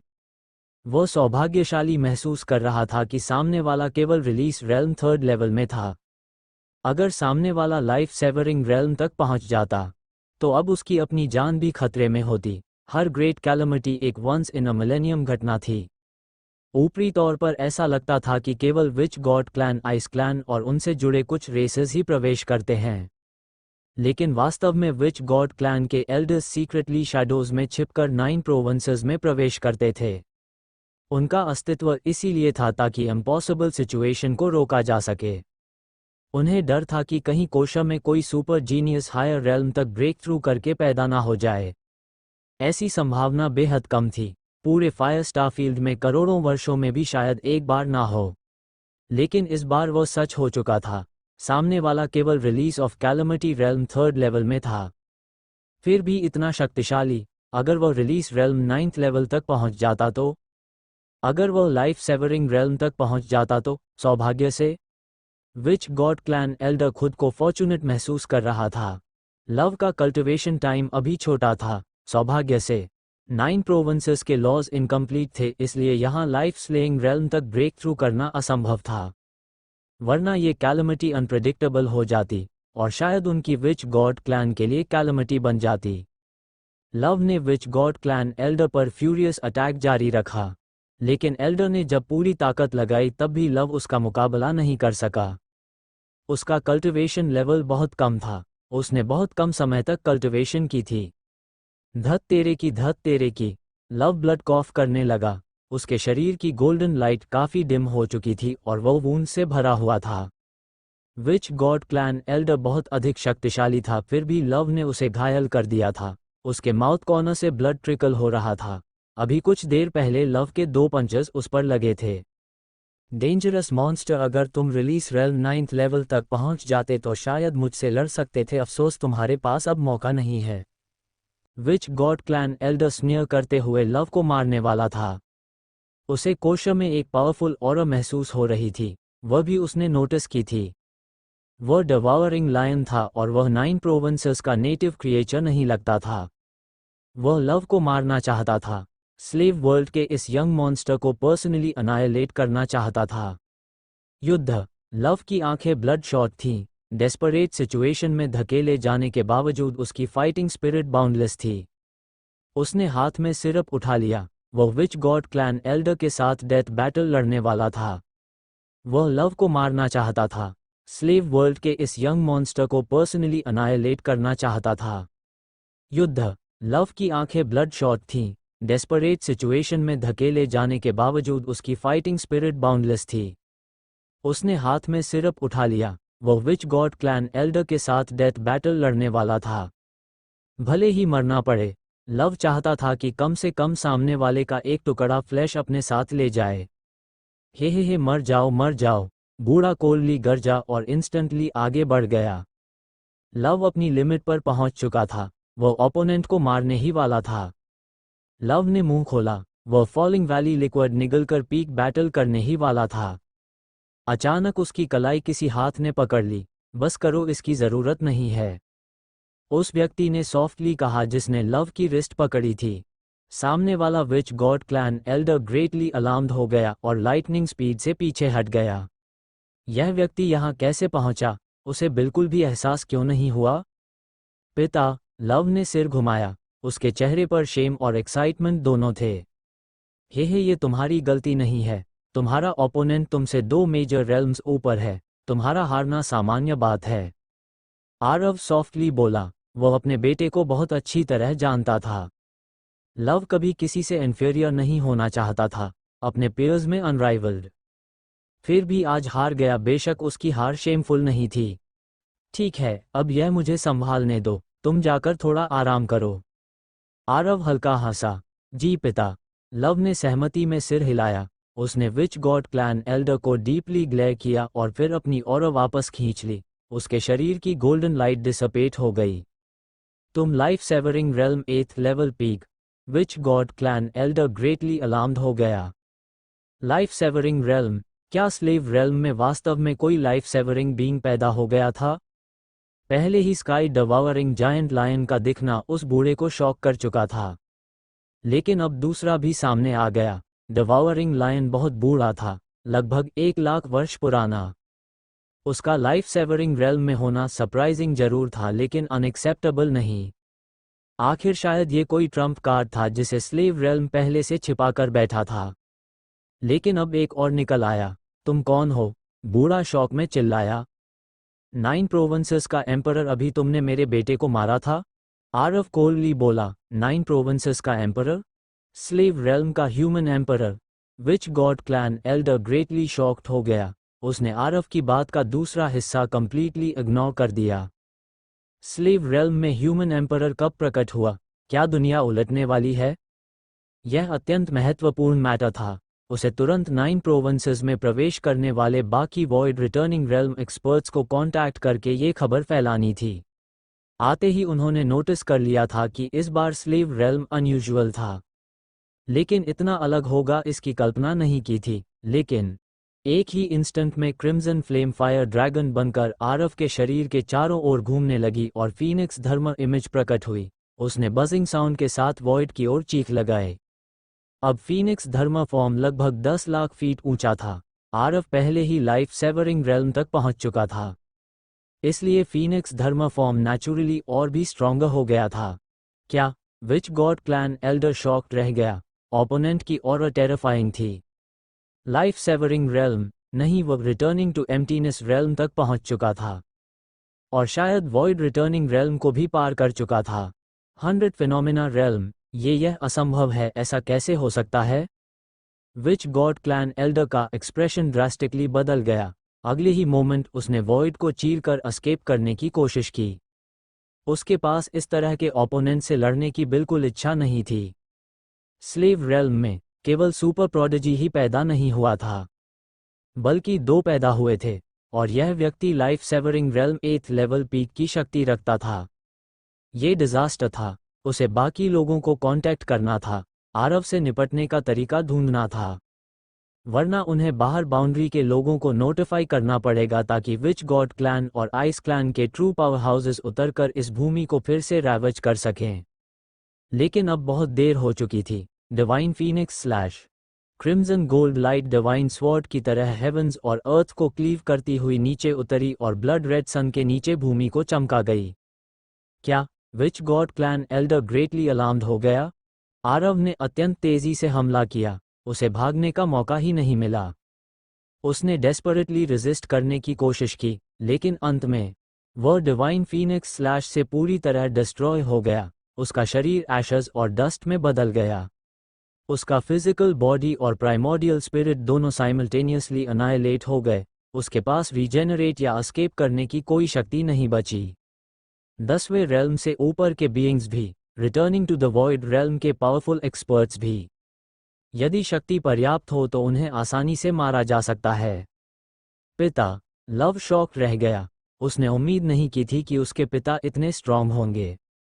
जिस विच गॉड क्लैन एल्डर के सामने वह बिल्कुल मैच नहीं कर पा रहा था। उसे उसके पिता ने आसानी से मार डाला। मुझे अब जाना होगा, यहाँ का काम मैं तुम्हें छोड़ता हूँ, आरव सॉफ्टली बोला। अगले ही क्षण उसने दूर आकाश की ओर देखा और उसका फिगर डिसअपीयर हो गया। उसने रैशली अपनी फुल पावर अनलीश नहीं की थी, वह बस वेट कर रहा था उन ट्रू पावर हाउसेस का जो शैडोज में छिपे थे। जैसे ही वे मूव करेंगे, आरव की किलिंग निश्चित रूप से बाकी पावरफुल फिगर्स को अलर्ट कर देगी। भले वे शक्तिशाली बीइंग्स सामने ना आए, वो उनकी प्रेजेंस सेंस कर सकता था। बस उनकी ऑरर एक्सपोज हो जाए, फिर सब आसान हो जाएगा। सबका स्लॉटर कर देना होगा। 9 प्रोविंसेस में जो हो रहा था उसकी खबर अभी विच गॉड क्लैन और आइस क्लैन तक नहीं पहुंचनी चाहिए थी। फ्रॉस्ट सिटी अभी आरव द्वारा मारे गए विच गॉड क्लैन एल्डर के अलावा 2 और विच गॉड क्लैन एल्डर्स भी मौजूद थे, जैसा आरव ने गैस किया था। उसकी ट्रू स्ट्रेंथ जानने के बाद उन्होंने सामने आने की हिम्मत तक नहीं की। उन्हें तुरंत बाहर की दुनिया में मैसेज भेजना था ताकि विच गॉड क्लैन और आइस क्लैन अधिक पावरफुल वॉरियर्स भेज सकें। लेकिन दुर्भाग्य से उनकी ऑरा एक्सपोज हो चुकी थी। आरव पहले ही उन्हें लॉक कर चुका था। अंतिम परिणाम, बाहरी रेल्म के पावरफुल बीइंग्स का ब्लड ब्लू स्काई पर छिटक गया। वे आरव के सामने कंप्लीटली पावरलेस थे। Returning to the void realm experts बहुत शक्तिशाली थे और उनकी मेथड्स अनप्रेडिक्टेबल थीं। यदि उनकी ऑरा एक्सपोज ना होती तो विशाल 9 प्रोविंसेस में आरव भी उन्हें ढूंढ नहीं पाता। इसलिए शुरुआत में जब भी वह एक्स्ट्राटेरेस्ट्रियल डीमंस को मारता, क्रिम्सन स्काई डेमन फ्लेम से अपनी ऑरा कंसील करता। उसकी आशा थी कि हिडन एक्स्ट्राटेरेस्ट्रियल पावर हाउसेस का ध्यान उसकी ओर जाए और वे स्वयं प्रकट हों, ताकि वो बाकी हिडन पावर हाउसेस की लोकेशंस भी जान सके। लेकिन दुर्भाग्य से ये एक्स्ट्राटेरेस्ट्रियल पावर हाउसेस सामने आने का कोई इरादा नहीं रखते थे। शुरुआत में तो उनमें से किसी ने आरव पर ध्यान भी नहीं दिया था, लेकिन लव की बैटल ने शैडोज में छिपे विच गॉड क्लैन एल्डर का अटेंशन खींच लिया, और इसी वजह से उस विच गॉड क्लैन एल्डर की मृत्यु हो गई। उस बैटल के माध्यम से आरव ने बाकी एनर्जी लोकेशंस भी लोकेट कर लीं। फ्रॉस्ट सिटी युद्ध अभी शुरू ही हुआ था, लेकिन अब आकाश ब्लड से रंग चुका था। हर तरफ हेल ऑन अर्थ जैसा दृश्य था। डेमन रेल्म लोकेश लगातार विभिन्न स्थानों पर सहायता देने दौड़ रहा था, लेकिन वह इनविंसिबल नहीं था।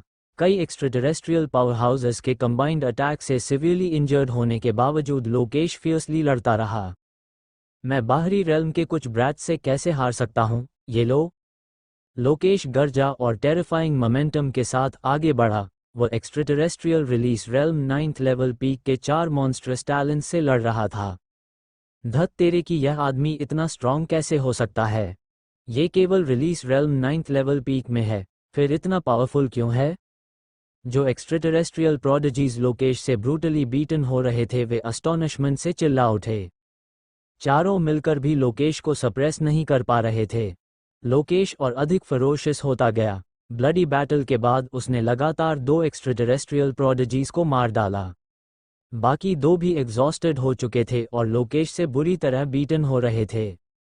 हे, मैंने कभी नहीं सोचा था कि स्लेव रेल्म में ऐसा टेरिफाइंग एग्जिस्टेंस मौजूद होगा। पास से मर्मर सुनाई दिया। लोकेश टेरिफाइड हो गया क्योंकि उसे उस व्यक्ति की ऑरा बिल्कुल महसूस नहीं हुई थी।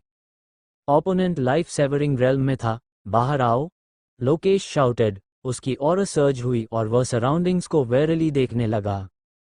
मैं बाहर आ गया, लेकिन तुम क्या कर लोगे? एक वैम्पायर मैन आगे बढ़ा। उसका पूरा शरीर क्रिम्सन था और उससे टेरिफाइंग ऑरा निकल रही थी। तुम कौन हो? लोकेश का एक्सप्रेशन सॉलम हो गया। ब्लड मॉर्निंग, ये ब्लड मॉर्निंग है। हम बच गए, शुक्र है।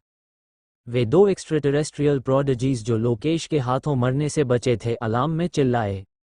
मैं वैम्पायर मैन हंसा।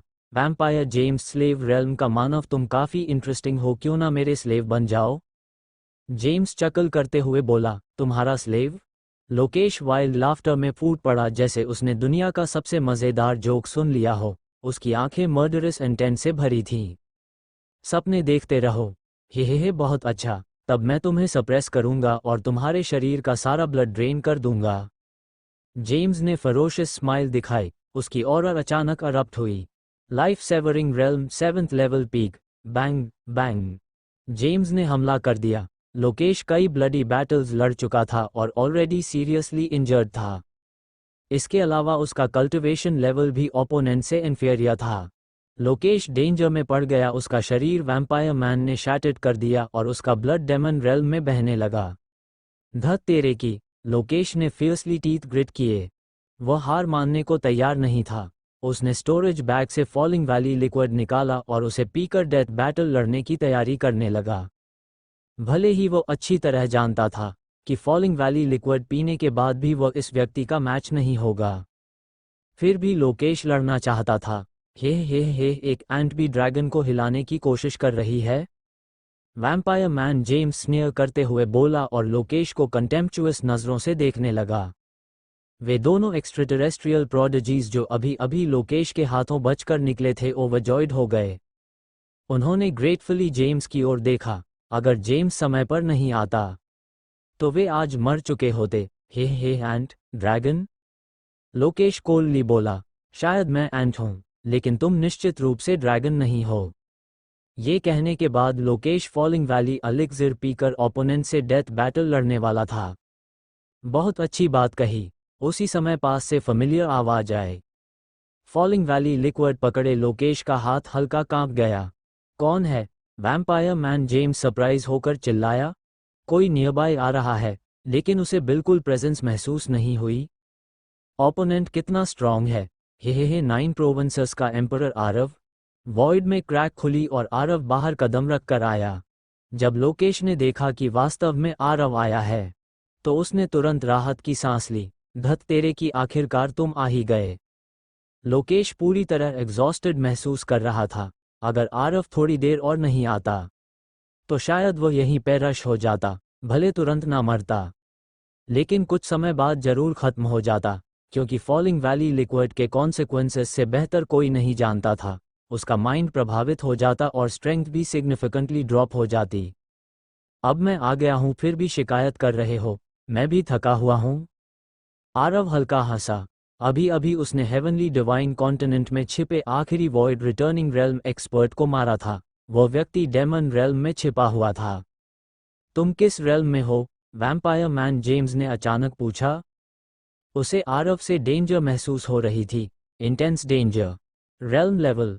आरव ने सिर हिलाया। मरे हुए लोगों को ये जानने की जरूरत नहीं। तुम स्लेव वर्ल्ड के लोली एंड लेकिन जेम्स अपनी बात पूरी भी नहीं कर पाया। उसे इंस्टेंट गोस्टली ब्लू फ्लेम्स ने एंगल्फ कर लिया और वह उसी क्षण एशेज में बदल गया। ये क्या? भागो! जो दो लोग अभी अभी लोकेश के हाथों बचकर निकले थे उन्होंने पहले सोचा था कि जेम्स के आने के बाद अब यहाँ कोई खतरा नहीं रहेगा, लेकिन सामने वाला उससे भी ज्यादा रूथलेस निकला। उन्होंने तुरंत वॉइड को चीरकर भागने की कोशिश की, लेकिन दुर्भाग्य से जब आरव यहाँ मौजूद था तब उनके पास भाग निकलने की ताकत कैसे हो सकती थी। आरव ने कैजुअली हाथ लहराया और डार्क ब्लू फ्लेम्स बाहर निकल पड़ी। उन दोनों को इंस्टेंटली एशेज में बदल दिया गया और उनका अस्तित्व पूरी तरह मिट गया। पवित्र धत तेरे की, इतना स्ट्रांग! लोकेश पूरी तरह डम्फाउंडेड रह गया। जिस ओपोनेंट का वो मुकाबला नहीं कर पा रहा था उसे आरव ने सिर्फ हाथ हिलाकर खत्म कर दिया। क्या दोनों के बीच का गैप अब इतना बड़ा हो चुका था? कुछ लोगों को मारने के बाद ह्यूमन एम्परर सेप्टर आरव के सामने प्रकट हुआ। आरव ने आंखें बंद कर ली और सेप्टर के माध्यम से पूरे 9 प्रोविंसेस को स्कैन किया। बहुत देर हो चुकी है, आरव ने धीमे स्वर में कहा। उसका एक्सप्रेशन कोल्ड था। फिर उसके हाथ में हेवनली मिस्ट्री सेक्ट का टोकन प्रकट हुआ। उसने तुरंत मैसेज के जरिए राज से संपर्क किया। उसे बताया, हेवनली मिस्ट्री सेक्ट के सीक्रेट रेल्म के अंदर मौजूद रेमनेंट स्पिरिट्स को रिलीज कर दो। यदि संभव होता तो आरव अभिलाष और बाकी लोगों को बाहर नहीं निकालना चाहता था। एक बार सीक्रेट रेल्म छोड़ने के बाद वे हमेशा के लिए इस दुनिया से डिसअपियर हो जाते, लेकिन दुर्भाग्य से अब बहुत देर हो चुकी थी। बाकी 8 स्टेट्स पूरी तरह हेल बन चुके थे। भले ही आरव लाइफ सेवरिंग रेल्म तक पहुंच गया था, फिर भी उसके लिए इतने कम समय में सभी मेजर स्टेट्स तक रीइंफोर्समेंट्स भेजना संभव नहीं था। हेवनली मिस्ट्री गेट के अंदर जब ग्रेट कैलमिटी आने वाली थी, राज जल्दी से हेवनली सेक्ट लौट आया था। वे सब आरव के आदेश का इंतजार कर रहे थे। चलो शुरू करते हैं पुराने भाइयों, रिवेंज लेने का समय आ गया है। धर्मराज सीक्रेट रेल्म के सामने खड़ा था। उसके चेहरे पर मेलंकली थी। उसने सीक्रेट रेल्म पैसेज की सील तोड़ दी। अंदर से एक टेरिफाइंग ऑरर अरप्ट हुई। फिर एक के बाद एक फिगर्स ओवरवेलमिंग फोर्स के साथ बाहर निकलने लगे। अभिलाष सबसे पहले पैसेज से बाहर आया। हा 70,000 साल, पूरे 70,000 साल। मैं रिवेंज ले सकता हूँ। आखिरकार मुझे रिवेंज लेने का मौका मिल गया। अभिलाष पूरी तरह फ्रैंटिक दिख रहा था, लगभग किसी मैडमन की तरह। 70,000 साल पहले हारी गई बैटल आज आखिरकार दोबारा लड़ी जा सकती थी। Countless black armoured warriors, red armoured warriors और गोल्ड आर्मर्ड वॉरियर्स बाहर प्रकट हुए। वे राज द्वारा पहले से तैयार टेलीपोर्टेशन एरेस के जरिए विभिन्न स्टेट्स के बैटलफील्ड्स की ओर निकल पड़े। अभिलाष और बाकी लोगों के जाने के बाद राज ने सॉफ्टली साई किया। उसके चेहरे पर मेलंकली, रिजेंटमेंट और होप का मिश्रण था। लेकिन अंत में ये सारी भावनाएं ओवरवेलमिंग फाइटिंग स्पिरिट में बदल गईं। एक टेरिफाइंग फाइटिंग स्पिरिट। 70,000 साल, पूरे 70,000 साल छिपकर जीने के बाद अब मेरे मूव करने का समय आ गया है। राज भी टेलीपोर्टेशन अरे में प्रवेश कर गया और डिसअपियर हो गया। नेदरवर्ल्ड स्टेट, डेमन एम्परर का आधा शरीर एक्सप्लोड हो चुका था। उसकी ऑरा काफी कमजोर हो गई थी। उसे कई एक्स्ट्राटेरेस्ट्रियल डीमंस द्वारा टॉय की तरह खेला जा रहा था। हे देखने में बुरी नहीं है, लेकिन दुर्भाग्य से स्लीव रेल्म की क्रिएचर है। लोली। हाँ, सच में काफी ब्यूटीफुल है, लेकिन अफसोस ज्यादा यूजफुल नहीं। हे स्लेव वर्ल्ड की एंट्स। डेमन एम्परर वॉइड में ब्लड वॉमिट कर रही थी। ये एक्स्ट्राटेरेस्ट्रियल बीइंग्स 1-on-1 भी उसके लिए बेहद कठिन थे। ऊपर से वे ग्रुप में उसे सराउंड करके अटैक कर रहे थे। फिर भी उसने गिव अप नहीं किया। उसने दांत भींचकर कहा, यदि युद्ध चाहिए तो युद्ध होगा। अगर हम सीरियस होते तो तुम कब की मर चुकी होती, लेकिन तुम दिखने में बुरी नहीं हो, इसलिए शायद तुम्हें जीने का मौका दिया जा सकता है। क्या कहती हो? आइस क्लैन का 7th level release realm genius snare करते हुए बोला, मेरी स्लेव बन जाओ। स्लेव रेल्म का पैसेज खुलने तक तुम हमें अपनी मर्जी से एंजॉय करने दोगी। अगर अच्छी तरह सेवा करोगी तो शायद तुम्हें छोड़ भी दूं। कैसा रहेगा? बुरा सौदा नहीं है, है ना? हा, शानदार आइडिया, बहुत बढ़िया। उसकी बात सुनकर बाकी एक्स्ट्राटेरेस्ट्रियल प्रोडिजीज भी मौकरी करने लगे। तुम सपना देख रहे हो। डेमन एम्परर फ्यूरियस हो गई। उसका चेस्ट ऊपर नीचे उठने लगा। उसे अल्टीमेट ह्यूमिलिएशन महसूस हो रहा था। वह नेदरवर्ल्ड की रूलर थी और आज बाहरी रेल्म के कुछ युवाओं द्वारा इस तरह इंसल्ट की जा रही थी। यहाँ तक कि आरव से हारने के बाद भी उसने ऐसा ह्यूमिलिएशन महसूस नहीं किया था। डेमन एम्परर ने अपनी लाइफ स्पैन बर्न कर दी। उसके बाल सूख कर सफ़ेद हो गए और चेहरे पर रिंकल्स आ गए। तुम क्या पागल हो गई हो? अभी मॉक करने वाला एक्स्ट्राटेरेस्ट्रियल डेमन एक्सक्लेम्ड। इतनी लाइफ स्पैन सैक्रिफाइस करके खुद को अगली मॉन्स्टर बना लिया और सोचती हो कि थोड़ी सी स्ट्रेंथ इंक्रीज से तुम हमारी ओपोनेंट बन जाओगी? तो फिर कोशिश करके देख लो। डेमन एम्परर फिर से चार्ज कर गई। सिर्फ हाथ लहराने से ही माउंटेन्स और रिवर्स कोलैप्स होने लगे। लेकिन दुर्भाग्य से भले ही उसने लाइफ स्पैन सैक्रिफाइस कर दी और डेस्परेटली फाइट किया, फिर भी वह सप्रेस की जा रही थी। अधिकांश डेमन लीडर्स पहले ही पेरिश हो चुके थे। ह्यूमन रेस के मोर देन 80% स्ट्रॉन्ग वॉरियर्स या तो मर चुके थे या सिवियरली इंजर्ड थे। अरोरा फैमिली के सभी एल्डर्स बैटल में पेरिश हो चुके थे। अरोरा फैमिली पेट्रियार्क डेथबेड पर था, मुश्किल से सांस ले पा रहा था। क्या अब कोई होप नहीं बची? अरोरा फैमिली पेट्रियार्क मर्मर करने लगा। उसका चेहरा डिस्पेयर से भरा था।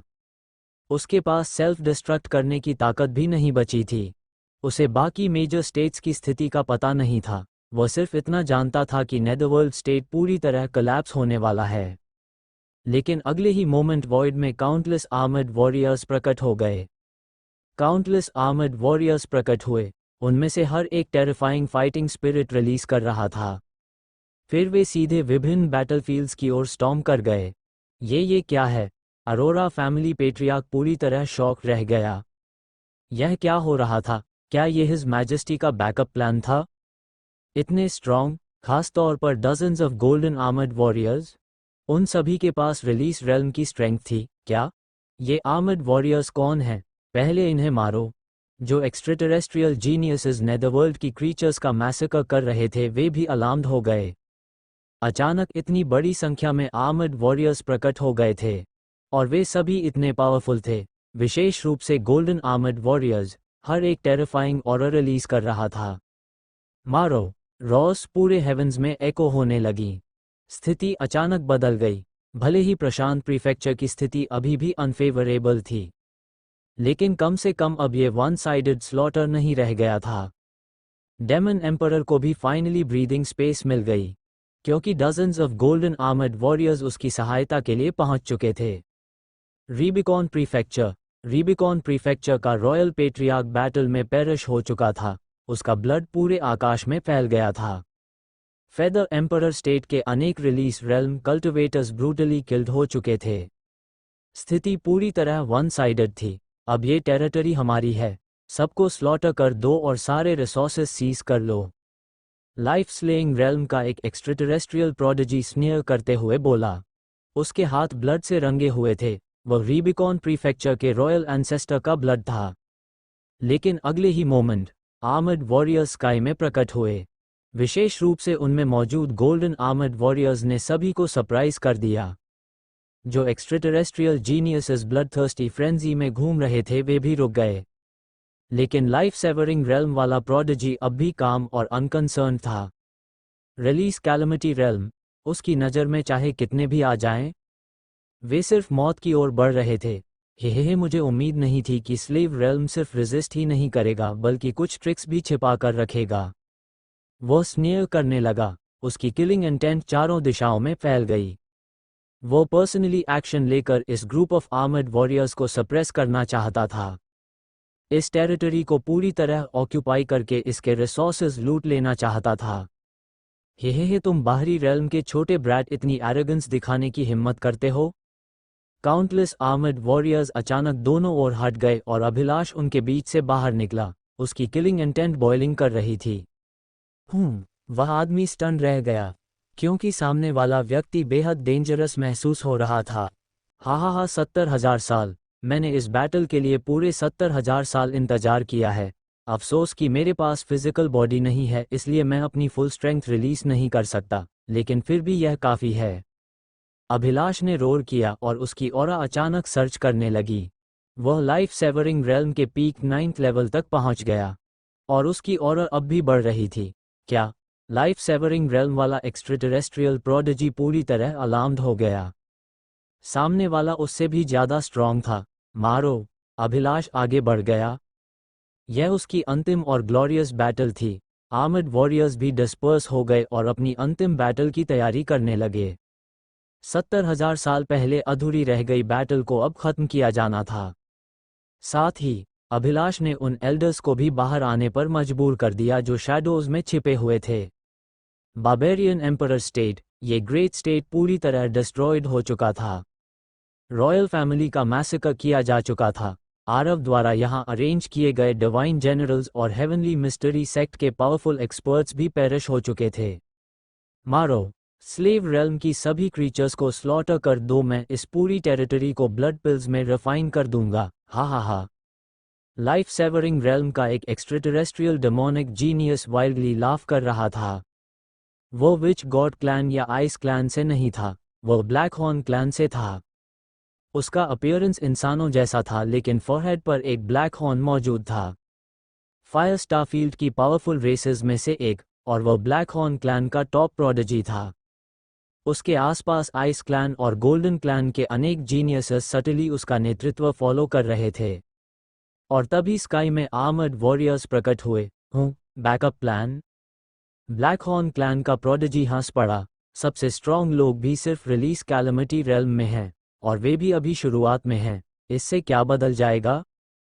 उसकी नज़र में गोल्डन आर्मर्ड वॉरियर्स बहुत वीक थे। कम से कम उसके लिए वे सिर्फ थोड़ी देर तक डिले कर सकते थे। इस टेरिटरी का फेट बदलना असंभव था। हे और मेरे बारे में क्या ख्याल है? तभी वॉइड फट गया और धर्मराज स्टेप बाय स्टेप बाहर निकला। ब्लैक हॉर्न क्लैन का डेमन स्टंड होकर ऊपर देखने लगा। Peak 9th level release realm, इतनी स्ट्रेंथ के साथ तुम इतनी एरोगेंस दिखाने की हिम्मत करते हो? उसने डिस्डेनफुली कहा। उसे लगा था कि कोई टेरिफाइंग एक्सपर्ट आया है। लेकिन हे तो अब ध्यान से देख, राज स्नेह करने लगा। उसके फॉरहेड पर मिस्टीरियस रून प्रकट हुआ और स्ट्रेंज लाइट अमिट करने लगा। अनलॉक, बूम, राज की ऑरा अचानक सर्ज हो गई। इंस्टेंटली उसने कैलमिटी रिलीफ रेल्म को ब्रेक करके लाइफ सेवरिंग रेल्म में प्रवेश कर लिया। लेकिन ये सिर्फ शुरुआत थी। कुछ ही ब्रेथ्स बाद राज लाइफ स्लेइंग रेल्म के पीक 9th लेवल तक पहुंच गया। क्या ब्लैक हॉर्न क्लैन का प्रोडिजी पूरी तरह हॉरिफाइड हो गया? लेकिन कहानी यहीं खत्म नहीं हुई। राज ने लाइफ सेवरिंग रेल्म को भी सरपास कर लिया और वॉइड रिटर्निंग रेल्म तक पहुंच गया। स्लेव रेल्म में ये कैसे पॉसिबल है? ब्लैक हॉर्न क्लैन का डेमन पूरी तरह अलार्म्ड हो गया। वॉइड रिटर्निंग रेल्म, वह इसका मुकाबला कैसे कर सकता था? वह सिर्फ लाइफ सेवरिंग रेल्म के 5th लेवल पर था। उसने तुरंत भागने की कोशिश की, लेकिन अब बहुत देर हो चुकी थी। मर जाओ, राज ने रॉ किया और उसके पीछे शैन टर्टल धर्म इमेज प्रकट हो गया। एक जाइगैंटिक टॉर्टस शेल आकाश में छा गया और उस आदमी को एंगल्फ करके एशेज में बदल दिया। राज कभी ह्यूमन एम्परर का कॉन्फिडेंट था। उसकी स्ट्रेंथ सिर्फ रिलीज कैलमिटी रेल्म तक सीमित कैसे हो सकती थी? उसने खुद को सील इसलिए किया था क्योंकि 9 प्रोविंसेस उसकी शक्ति सहन नहीं कर सकता था। साथ ही उसे डर था कि बाहरी रेल्म का हेवनली क्लाउड उसकी एग्जिस्टेंस नोटिस करके विच गॉड क्लैन को खबर कर देगा। लेकिन अब सील फाइनली टूट चुका था। राज की टेरिफाइंग स्ट्रेंथ ने बार्बेरियन एम्परर स्टेट के बाहर मौजूद सभी जीनियसेस और प्रोडिजीज को फियर से ट्रेम्बल करने पर मजबूर कर दिया। तुमने वास्तव में ब्रेक थ्रू कर लिया। तुम्हारी बोन एज देखकर लगता है कि तुम कोई हिडन ओल्ड मॉन्स्टर हो। सच में रिमार्केबल। वॉइड के ऊपर एक ओल्ड मैन प्रकट हुआ। वह आइस क्लैन का एल्डर था और हमेशा पास में छिपा हुआ था। हे अब बकवास बंद करो और लड़ो, राज स्नेह करने लगा। उसे पहले से ही महसूस हो चुका था कि आसपास कोई पावरफुल फिगर छिपा हुआ है। आओ स्लेव रेल्म के बचे हुए रेमनेंट्स, इस बार हम तुम्हें पूरी तरह अनाइलेट कर देंगे। आइस क्लैन का एल्डर स्नेह करते हुए राज के साथ बैटल में भिड़ गया। फॉरबिडन एरिया के भीतर से गोस्ट वर्ल्ड वैली के काउंटलेस पावरफुल फिगर्स बाहर निकल आए और सीधे बैटल में शामिल हो गए। महिपाल और मनदीप दोनों यहां मौजूद थे। इस समय वे बाहरी रेल्म के मॉन्स्ट्रस जीनियसेस के साथ ब्लडी बैटल लड़ रहे थे। लेकिन दुर्भाग्य से उनकी स्ट्रेंथ बहुत कमजोर थी। यदि स्ट्रॉन्गेस्ट की बात करें तो महिपाल सिर्फ लाइफ सेवरिंग रेल्म के 8th लेवल पर था। इस तरह की बैटल में ये प्रैक्टिकली यूजलेस था। बड़े भाई, मैं अब ज़्यादा देर होल्ड नहीं कर सकता। मनदीप की सांसें कमजोर थीं, वो मौत के किनारे पहुंच चुका था। अभी थोड़ी देर पहले ही उसने फिर से फॉलिंग वैली लिक्विड लिया था और एक बाहरी जीनियस को मार डाला था। लेकिन दुर्भाग्य से अब उसके पास लड़ने की ताकत नहीं बची थी। हिम्मत मत हारो, तुम नहीं मरोगे, महिपाल लाउडली शाउट करने लगा। उसके भीतर एंगर, फ्रस्ट्रेशन और हेल्पलेसनेस सब कुछ भरा हुआ था। आइस प्रीफेक्चर के रिलीज रेल्म एक्सपर्ट्स का ब्लड पूरे आकाश में बिखर चुका था। जैसे जैसे बैटल आगे बढ़ रही थी, कोशर की कीमत और भी भारी होती जा रही थी। भले ही काउंटलेस आर्मर्ड वॉरियर्स रिइंफोर्समेंट के लिए पहुंच चुके थे, फिर भी बैटल सिचुएशन नहीं बदली। वे सिर्फ अनाइलेशन को थोड़ी देर के लिए डिले कर पा रहे थे। आइस प्रीफेक्चर का रॉयल एंसेस्टर और कई रिलीज रेल्म एक्सपर्ट्स वॉइड में आइस क्लैन के एक प्रोडिजी से क्लैश कर रहे थे। यह व्यक्ति सिर्फ रिलीज रेल्म के पीक 9th लेवल पर था, लेकिन उसकी स्ट्रेंथ टेरिफाइंग थी। वह अकेला ही आइस प्रीफेक्चर के कई पियरलेस एक्सपर्ट्स से लड़ रहा था। हे स्लेव रेल्म की एंट्स भी रेजिस्ट करने की हिम्मत करती हैं। आइस क्लैन के तीनों हेड्स एक साथ आइस प्रीफेक्चर के रॉयल एंसेस्टर की ओर देखने लगे। उनकी आइसी गेज कोल्ड लाइट छोड़ रही थी। क्या आइस प्रीफेक्चर का रॉयल पेट्रियार्क अचानक फ्रीज हो गया? वह हिल भी नहीं सका। आइस क्लैन का प्रोडिजी तुरंत मूव कर गया और टेरिफाइंग पंच अनलीश किया। पुफ! आइस प्रीफेक्चर के रॉयल एंसेस्टर का फिजिकल बॉडी इंस्टेंटली शैटर हो गया। वह ब्लड मिस्ट बनकर हवा में फैल गया। उसकी प्राइमोर्डियल स्पिरिट भी पूरी तरह अनाइलेट हो गई। हे अब तुम्हारी बारी है। आइस क्लैन का प्रोडिजी स्नेयर करते हुए बाकी आइस प्रीफेक्चर एक्सपर्ट्स की ओर देखने लगा। ये ब्रूटल स्लॉटर सिर्फ यही नहीं हो रहा था, दूसरी जगहों पर भी यही स्थिति थी। इसके अलावा यहाँ 2 life severing realm monstrous geniuses अभी तक मूव भी नहीं हुए थे और आइस क्लैन के एल्डर्स शैडोज में छिपे हुए थे। बूम बूम, अचानक आइस प्रीफेक्चर के फॉरबिडन एरिया के ऊपर फैली eternal black mist instantly disappear हो गई। धरती क्रैक होकर 2 हिस्सों में बंट गई और अंदर एक कॉफिन दिखाई दिया।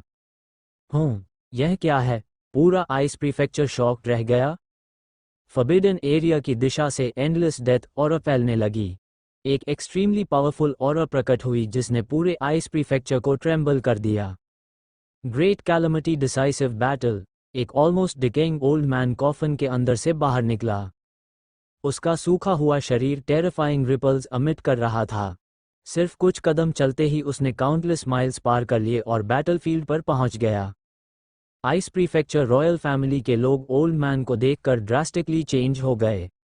अजूर एम्परर, सही, यह वही व्यक्ति था जिसने आइस प्रीफेक्चर की स्थापना की थी। आइस, वो ऑलमोस्ट डिकेइंग ओल्ड मैन अपनी गर्दन घुमाकर उस आइस क्लैन प्रोडिजी को देखने लगा जिसने अभी रॉयल एंसेस्टर को मारा था। तुमने मेरे डिसेंडेंट्स को मारा, तुम कौन हो? आइस क्लैन का प्रोडिजी शॉक्ड हो गया। सामने वाले की ऑरा टेरिफाइंग थी। डिकेइंग मैन रहा, लेकिन उसकी आइज में मर्डरस इंटेंट भर गई। उसने कैजुअली अपना आर्म वेव किया। बाउंडलेस डेथ एनर्जी से भरी टेरिफाइंग फिस्ट लाइट अरप्ट हुई। आइस क्लैन का मॉन्स्ट्रस जीनियस इंस्टेंटली डिसइंटीग्रेट हो गया और ब्लड मिस्ट में बदल गया। Pure crushing, completely overwhelming crushing. Ice prefecture के काउंटलेस लिविंग बीइंग्स एक्साइटमेंट से भर उठे। अजूर एम्परर मरा नहीं है, अजूर एम्परर अब भी जिंदा है। हा, होप अभी बाकी है, हम इस ग्रेट कैलमिटी को जीत सकते हैं। अजूर एम्परर ने किसी की ओर ध्यान नहीं दिया। उसने वॉइड की ओर देखकर कामली कहा, बाहर आओ और लड़ो। हे वॉइड रिटर्निंग रेल्म का पीक, और वह भी सिवियरली इंजर्ड और वीकेंड होने के बाद, पहले तुम और भी स्ट्रॉन्गर रहे होगे। वॉइड के भीतर से विच गॉड क्लैन का एक एल्डरली मैन बाहर निकला। दोनों ही वॉइड रिटर्निंग रेल्म एक्सपर्ट्स थे। तुम्हारी ऑरा इतनी वीकेंड है, तुम और कितने समय तक जीवित रहोगे? विच गॉड क्लैन एल्डर स्नेयर करने लगा, तुम्हें मारने के लिए इतना काफी है। इतना कहकर आइस अपने डिकेइंग बॉडी के साथ आगे चार्ज कर गया। Blue, countless armoured warriors brutally slaughter किए जा रहे थे। ये रेमनेंट्स ऑफ द डेड अब पूरी तरह दुनिया से वैनिश हो रहे थे। जो पावरफुल फिगर्स पहले हेगेमनी स्टेट की रक्षा कर रहे थे, वे सभी पेरिश हो चुके थे। स्लेव रेल्म की क्रीचर्स अगर रेबल करेगी तो उन्हें सिर्फ और भी ग्रूसम एंड मिलेगा। लाइफ सेवरिंग रेल्म का विच गॉड क्लैन प्रोडिजी कैजुअली बोला। उसने सिंगल पंच से एक गोल्डन आर्मर्ड वॉरियर को स्मैश कर दिया। इन आर्मर्ड वॉरियर्स को स्लॉटर करने के बाद ओवरलॉर्ड स्टेट पूरी तरह हेल बन जाता। लेकिन अचानक स्काई तय हो गया। एक मैसिव कॉफिन ऊपर से गिरा और टेरिफाइंग ट्रेम्बलिंग साउंड के साथ पूरी ब्लू प्रीफेक्चर को हिला दिया। ब्लू के सभी एक्स्ट्राटेरेस्ट्रियल बीइंग्स उधर देखने लगे। फिर कॉफिन धीरे धीरे खुला। एक जाइगेंटिक फिगर आयरन डोर को पुश करके बाहर निकला। उसकी ऑरा टेरिफाइंग थी। हर कदम पर धरती शेक हो रही थी। धत तेरे की कोशा के ये अनफिलियल डिसेंडेंट्स सच में बहुत ट्रबलसम हैं। जायंट ने हल्का सा नेक ट्विस्ट किया। उसका चेहरा एंगर से भरा था। वह वही जायंट था जो जयपुर प्रीफेक्चर के अंडरग्राउंड पैलेस में मौजूद था। जब सीक्रेट रेल्म कोलैप्स हुआ था, तब वह अंडरग्राउंड पैलेस सहित ब्लैक होल के भीतर ड्रिफ्ट हो गया था। अब ग्रेट कैलमिटी आने पर आखिरकार उसने पावरफुल कमबैक किया।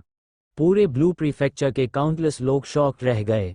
इस मिस्टीरियस जायंट की ऑरा टेरिफाइंग थी और निश्चित रूप से वह ह्यूमन था। वह डेमन या मॉन्स्टर नहीं था, लेकिन ह्यूमंस इतने विशाल कैसे हो सकते थे? उसकी height tens of thousands feet तक पहुंच रही थी। यह एंशिएंट जायंट रेस की क्रिएचर हो सकती है? वॉइड में एक ओल्ड मैन शॉक से एक्सक्लेम्ड, हे बाहर आओ। मिस्टीरियस जायंट स्नेयर करने लगा। उसने कैजुअली हाथ वेव किया और स्काई तथा अर्थ कोलैप्स होने लगे। बैंग, विच गॉड क्लैन का एक एल्डरली मैन प्रकट हुआ। उसका एक्सप्रेशन सॉलम था। वह मिस्टीरियस जायंट को ऊपर से नीचे तक देखने लगा। तुम कौन हो और कोशा में क्यों हो? Witch god clan elder deep voice में बोला। यह मिस्टीरियस जायंट पहले ही वॉइड रिटर्निंग रेल्म तक पहुंच चुका था। स्पेलिंग है, मैं यहाँ ठीक है। टेंस ऑफ वहाँ थाउजेंड्स से ईयर्स डाउनलोड से करने के हूँ, बाद आप बहुत पहले application भूल डाउनलोड चुका करके हूँ। रखो, बाकी मैं बता दूंगा जायंट कहाँ ने पर, सिर कहाँ हिलाया। से कैसे क्या तुम अपलोडिंग है। कोशा से हो? सारे ओल्ड मैन सीरीज ने के फिर एपिसोड पूछा। वहीं पर आपको देखने को मिला नहीं। करेंगे और यूट्यूब जायंट पे भी ने आते दोबारा रहेंगे। सिर हिलाया। यूट्यूब पे विच जैसे गॉड मैं डालता क्लैन हूँ एल्डर वैसे जायंट आएंगे, से बट वहाँ बेहद पर वैरी आपको था। Without missing back to ancient back giant uploading race होती रहेंगी। एंशंट 2-2 टाइम्स 3-3 में ये एपिसोड मैं डालता ह्यूमन रेस रहूँगा। की पावरफुल नया ब्रांचेस ऐप में है, से एक थी, इसलिए बाकी सीरीज के भी लेकिन एपिसोड बहुत आपको पहले नई नई मिल एक्सटिंक्ट जाएगी। हो चुकी सीरीज थी। ये race married to dragon incredibly prince से मिल पावरफुल थी, जाएगी और इसलिए 2 वह सीरीज और समझ मिल नहीं जाएंगी। पा रहा था कि ऐसा एंशंट जायंट कोशा में